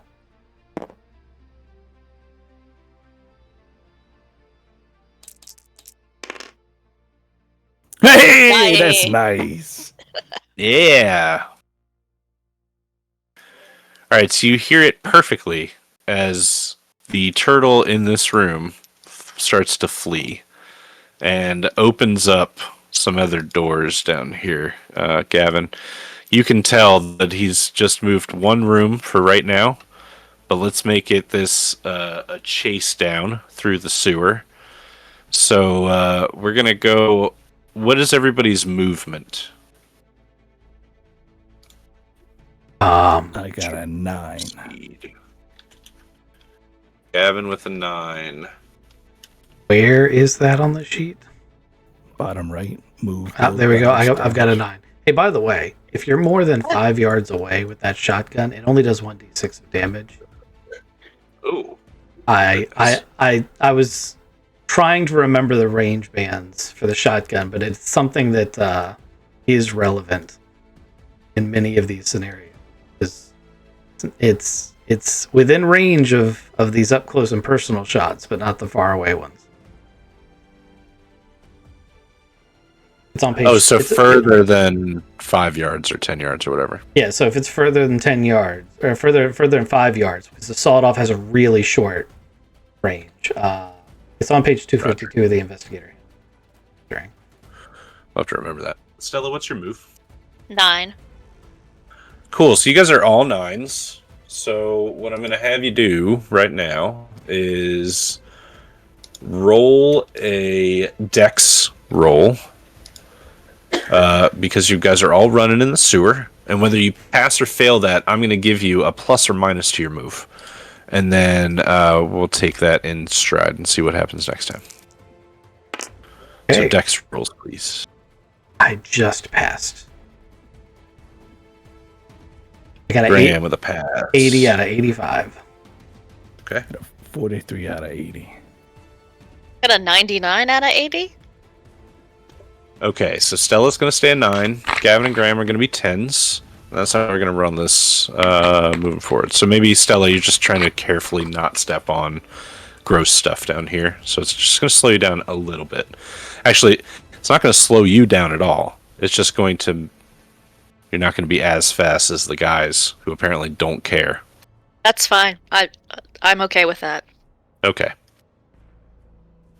All right, so Gavin. I'm going to have Gavin go first. Gavin, you can move up to 10 spaces during this chase section.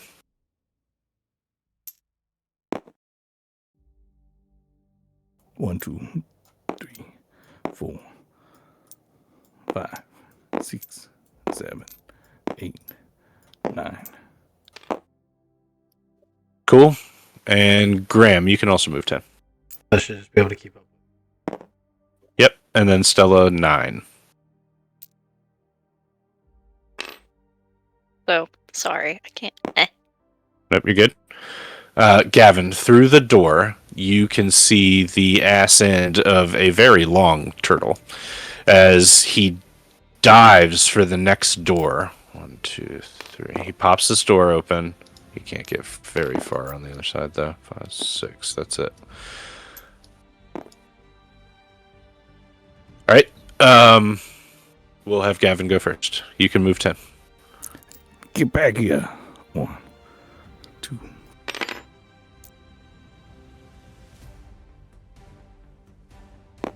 Holy shit, you caught him.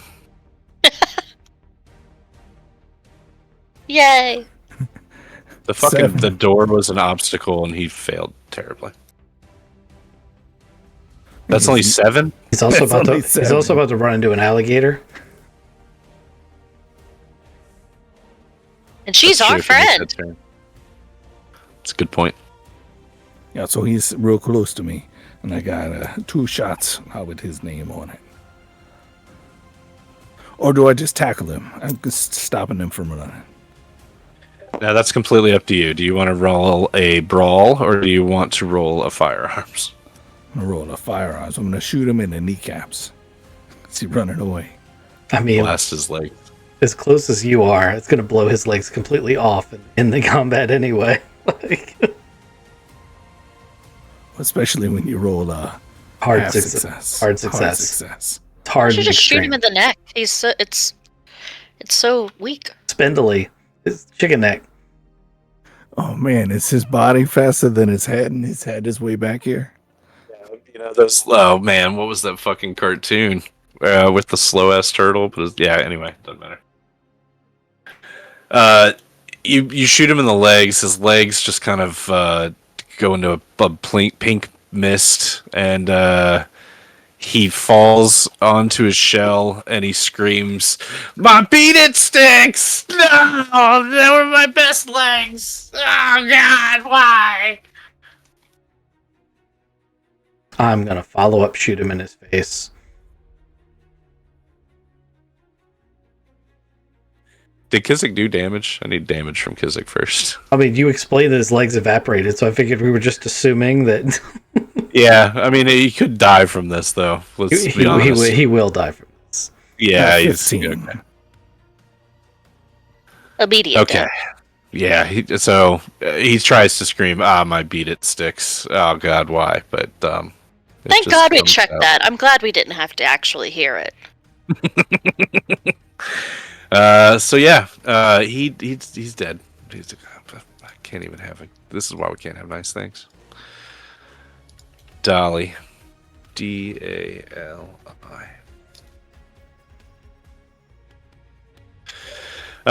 When he dies, technically, outside. you could have made drug that fight out. I wasn't going to point it out at the time by making Gavin actually reload like he's supposed to, because he would have had to stop. It's true. I think he said he reloaded back here. Yes, but it takes a turn. It's an action to reload auto shotgun. True. Pulp Cthulhu, though, we're just moving right along. So you kill Dolly, the fourth of the turtles, and out pops from like his little crevice inside of his body these chain watch things. It's like a. Do you see this? That's his weapon of choice. Melting clocks on a chain. Anyway. I feel like I'm like, why are we all standing at the door? I want to see. Yeah, you guys can filter in.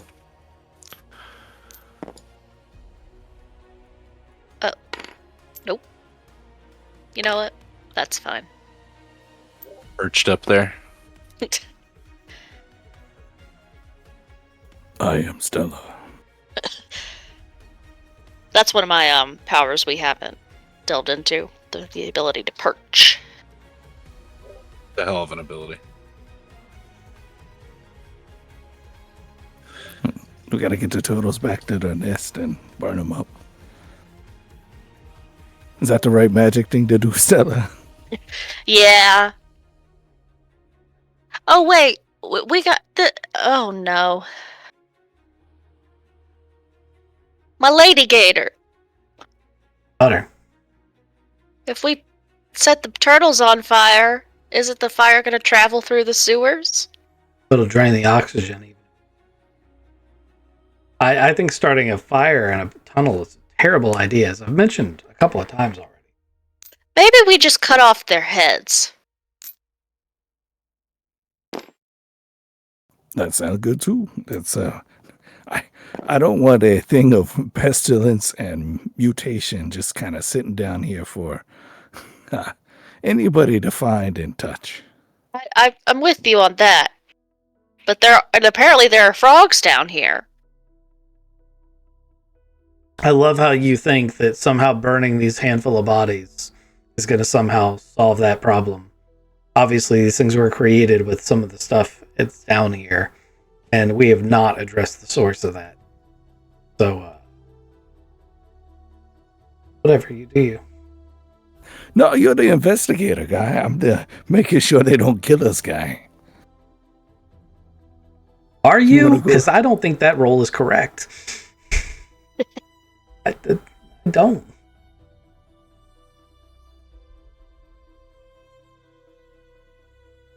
I'm the kill things and sneak up on them guy.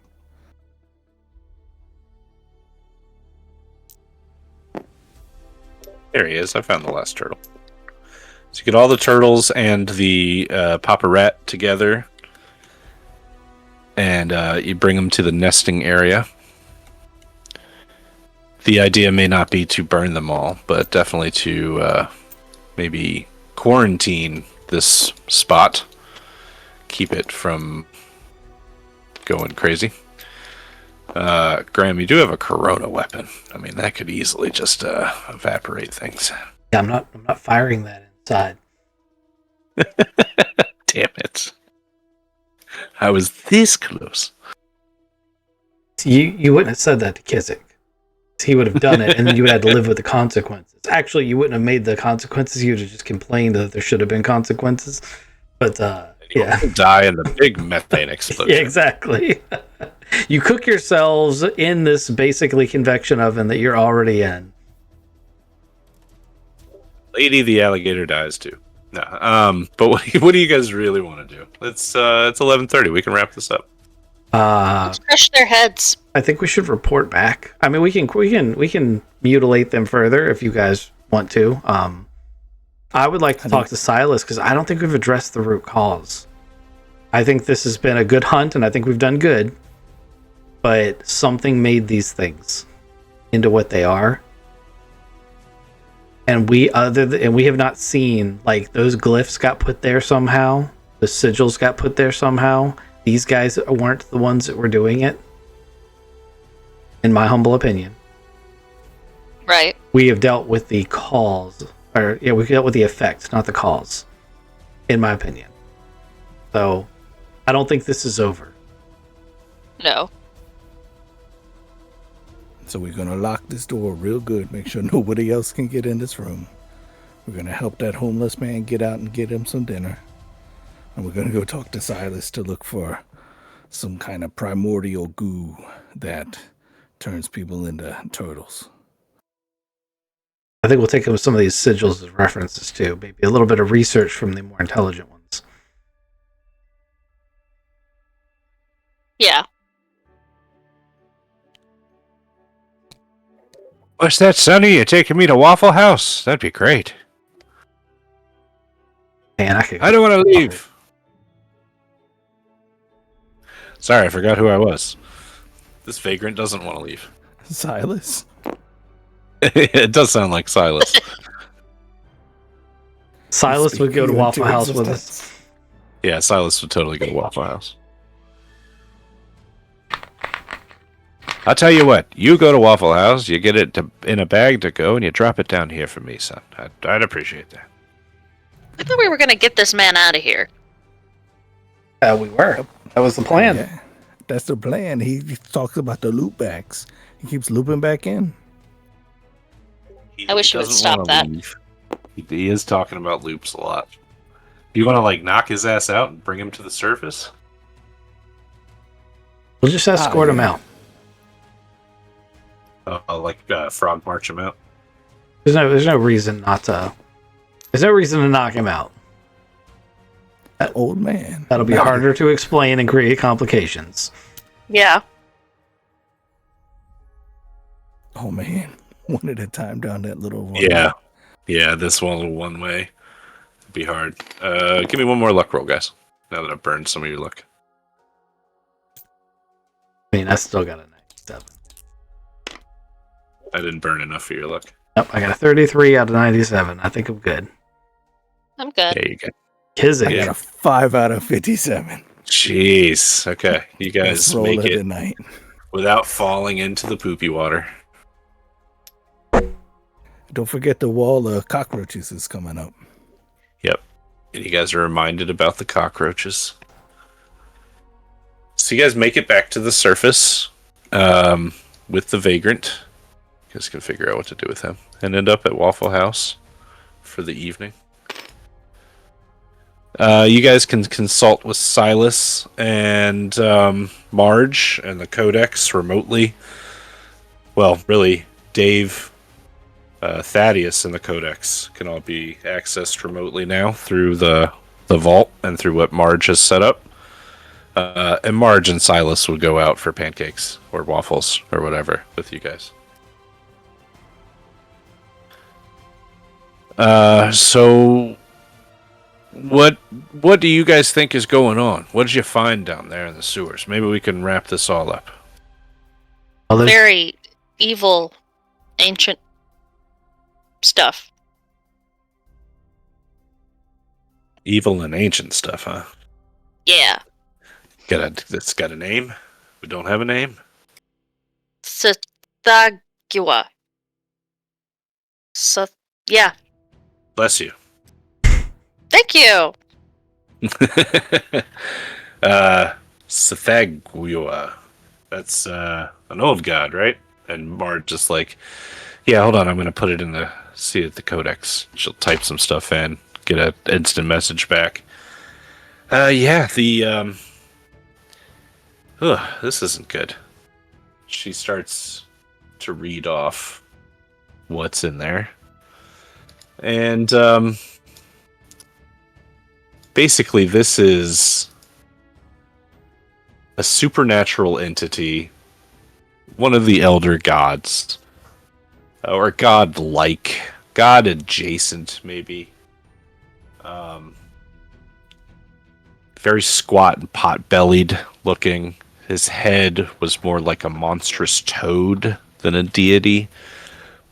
But this thing was worshipped by the ancient serpent people that you guys have run into before. But instead of being like all about serpents, this god is more about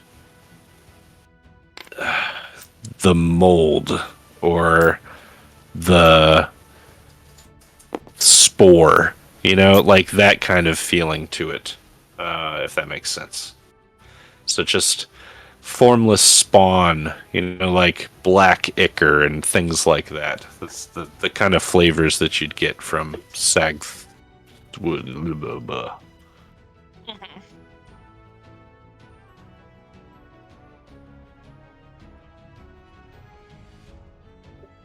It also has the ability and power to like make creatures. It's one of its main things to do for fun, supposedly. So it could most certainly be the source of things like this. So, whatever has been making these things, obviously that's related to the sigils. And the sigils are all over this place. What, like they were worshipping their creator? Is that what was going on? It's usually very simplistic. We could dive into it a little bit more, but that's what the codex is saying. Okay. That is not how I thought that was going to go down.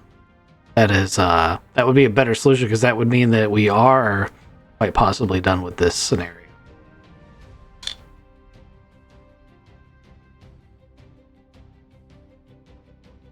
Seems like the bites and sores may have been from these angry tick things. And the anger boiling up in everybody probably caused the murder and the other incidents floating around. I think you guys probably did. If you got them all, all the monsters.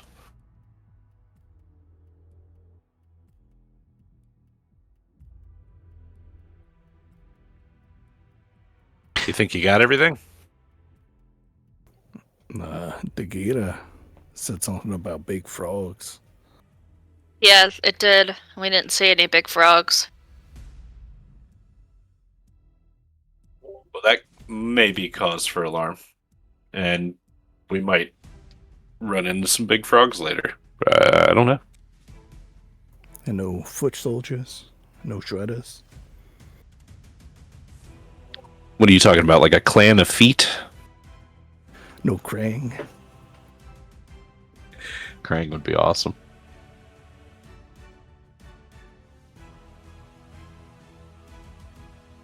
Did you find Bebop and Rocksteady down there? Oh, Rocksteady. I don't know. Maybe we find some big frogs in the future. Or a snapping turtle, or a Wolverine, or It's like a limitless kind of.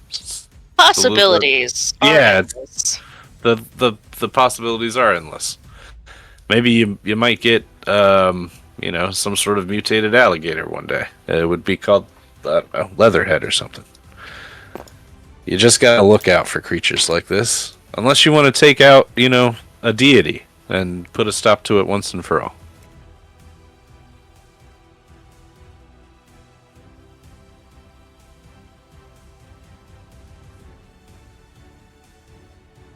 Man, I don't think a shotgun works on a deity. I think you're thinking, godlike, but you got to think like pantheon, like Greek god. Well, You can also bring depends on the something shotgun. down. Yeah, you can bring something down to our level, or you can ascend something to their level. It's doable. I've seen you guys take out shit. I've heard you guys take out bigger shit. I think a god is probably on the table, to be honest. Marge is like, I know you guys could do something like that if you just put your mind to it. Okay. If Marge believes in us, I believe in us.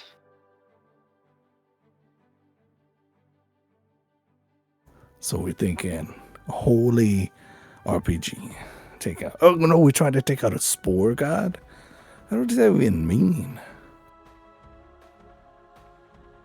Why don't we do some more research on this thing and maybe call it a quicker name? A better name? No, we gotta say its full name, its proper name of that's Julius Tutu. Sathogawa? I can't say it right. Marge stumbled Sathogawa. through it. Sathogawa. Okay. Sathagua, I don't know. Again, the possibilities are endless. Is it easier to pronounce in ghoul? Why do you ask? Because So I can speak ghoul. Oh, well, that's fun. Marge says, I found some books written maybe in that language back at the vault. You should check them out and read them. You could borrow my teeth necklace if you want. You think is that what allows you to speak ghoul? Oh, yeah, I could absolutely. Or I can. Oh, you want me to read a book? Oh, all right. I guess I could try to read a book. Well, let's put a pin in that. Actually, reading books in Cthulhu is real dangerous. It sure is. It sure is, especially when written in ghoul. On 30 sanity. Yeah. And as soon as you touch the book, you realize that it's made out of human flesh, so I need a sanity roll, like, immediately. You don't need to do that. I brought your sanity down quite a bit this session. mine only lost 3 And your points, luck. but it's 3 points that'll be hard to get back. Yeah. You guys didn't come in contact with my bat swarm or my FEMA storage crate or... Ooh, I had a weird smell zone. You guys did see the Taurus camera. It was cool. This one was a fun one to color and try to get right. It sucks that you guys couldn't see the boxes until the very end. It was still pretty good. And I know I used the fog. It would have been difficult to get the right ambience. I always struggle with the dark areas when we're using the box method. I do try to make the ambience right. I just have to explain that it's dark. Yeah. And it's not as visually satisfying. I think this was a great match. I really enjoyed this. I feel a little bit bad about suggesting the shotgun thing, but it was the perfect weapon for that size. And I kind of thought that we were going to use the whole it takes an action to reload and it has the drop off is its way of balancing it so it's not just everyone uses sawed-off shotgun. And I only brought up those restrictions because we did just insta-gib 2 of the sub-bosses. That, like, when you said that, I felt super guilty, because that is a problem as a GM, and I want to point out that I'd much rather see us, because you're like, oh, it's pulp, let's just hand wave it. I don't agree with that unless you really, really want to do that as the GM, because your knee-jerk reaction as a GM is going to be to make the bad guys stronger, and when Kizik inevitably forgets or doesn't use that shotgun for some obscene reason, we don't have that firepower anymore. Like, it's a one-off weapon that's so far up the damage scale that everything else is puny compared to it. So if you make the bad guys at that difficulty level, it skews things really far into the overly difficult. I'd much rather see us properly use the rules that make the shotgun a more viable weapon, that, you know, making the reload a long and arduous thing after firing 2 shells and having the damage drop off be extreme, so he can still have that moment where he runs in and because that's what the sawed-off shotgun is. You run in super close and you get that big powerful boom, but then you've blown your load. You know? So, I agree. I think we were swapping in and out of combat time a lot. So putting 2 shells in and kind of, you know, it's a break action shotgun, right? So I don't know if it would take very long to get it reloaded anyway, but I do agree with you. We do need balance. And who knows, the next creature that you guys come across, guns might not do shit. See, that's what I don't want to see. Because that punishes all the other characters for him having an awesome gun. Like, that's what I don't want. I get you. But yeah, not all creatures can be killed with weapons anyway.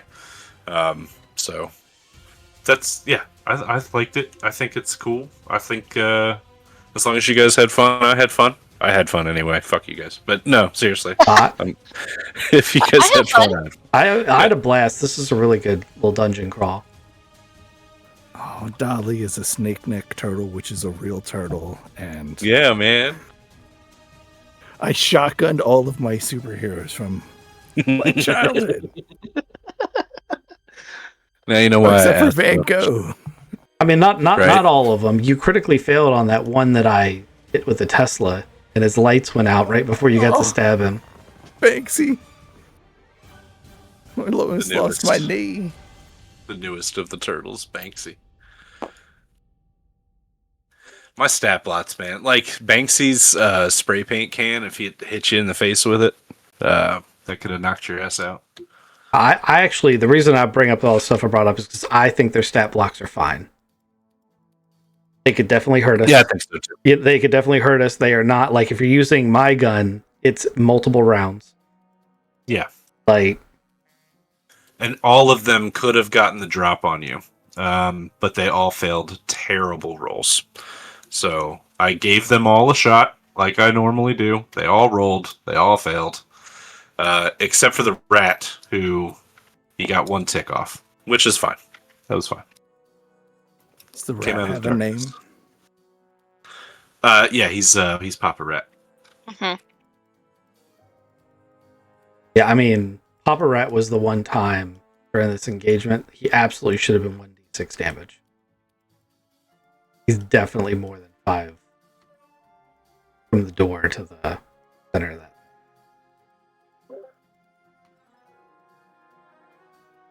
Oh, yeah, because if he was up here. Yeah, that's a good point. I The thought weird- he moved in. Well, he narratively, after he rolled his roll, he said, oh, I'm going to have, and you asked him to describe it. He said he moved in. But when he actually rolled it, he was way back here. Right. So. Yep. That's tabletop for you. Yeah. And like I said, I'm torn because I think it was an awesome scene and I love it. But I also, I don't want the GM to suddenly be like, oh man, my bad guys are puny and insignificant and must now be twice the hit points. I don't want that. I wouldn't do that again. I've learned this lesson. Next time you might Face a fire vampire made out of the the brilliance of the sun or something. It's going to be hard to shoot one of those. I'm gonna cut him with my ghost scissors. There you go. You got other things. My pizza cutter. Yeah, that cutter's nasty. When I cut that tick, did it get perfectly cut in half? Yeah, we said it was bisected. like unnaturally cut perfectly in half. Yes. Trying to now like think back through after the adrenaline has gone off and I fell into the pit with the shredder. We're all watching him at the Waffle House as he cuts along the ridge of the waffle super carefully and stares at it. Hey dude, are you okay? Does that look like it's cut perfectly in half? Your cuts are surgical. It's a waffle.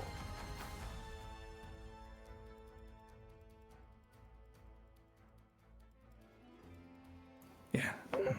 Then I eat it. Man, I want some waffles. The waitress comes by.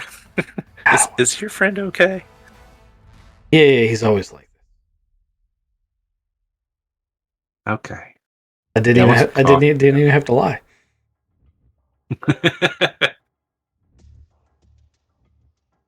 Not Splinter. That's right. That's a good name for him. All of the other ones are like kind of cool. That was not Splinter. Yeah, not Splinter at all. I was looking forward to hearing some of the head-to-head banter because obviously Ghost had a couple of those in his pocket. Like you could tell from the introduction of that baddie that there was going to be a couple of like conversations between the two heads. Yeah. It's all good. It's all good.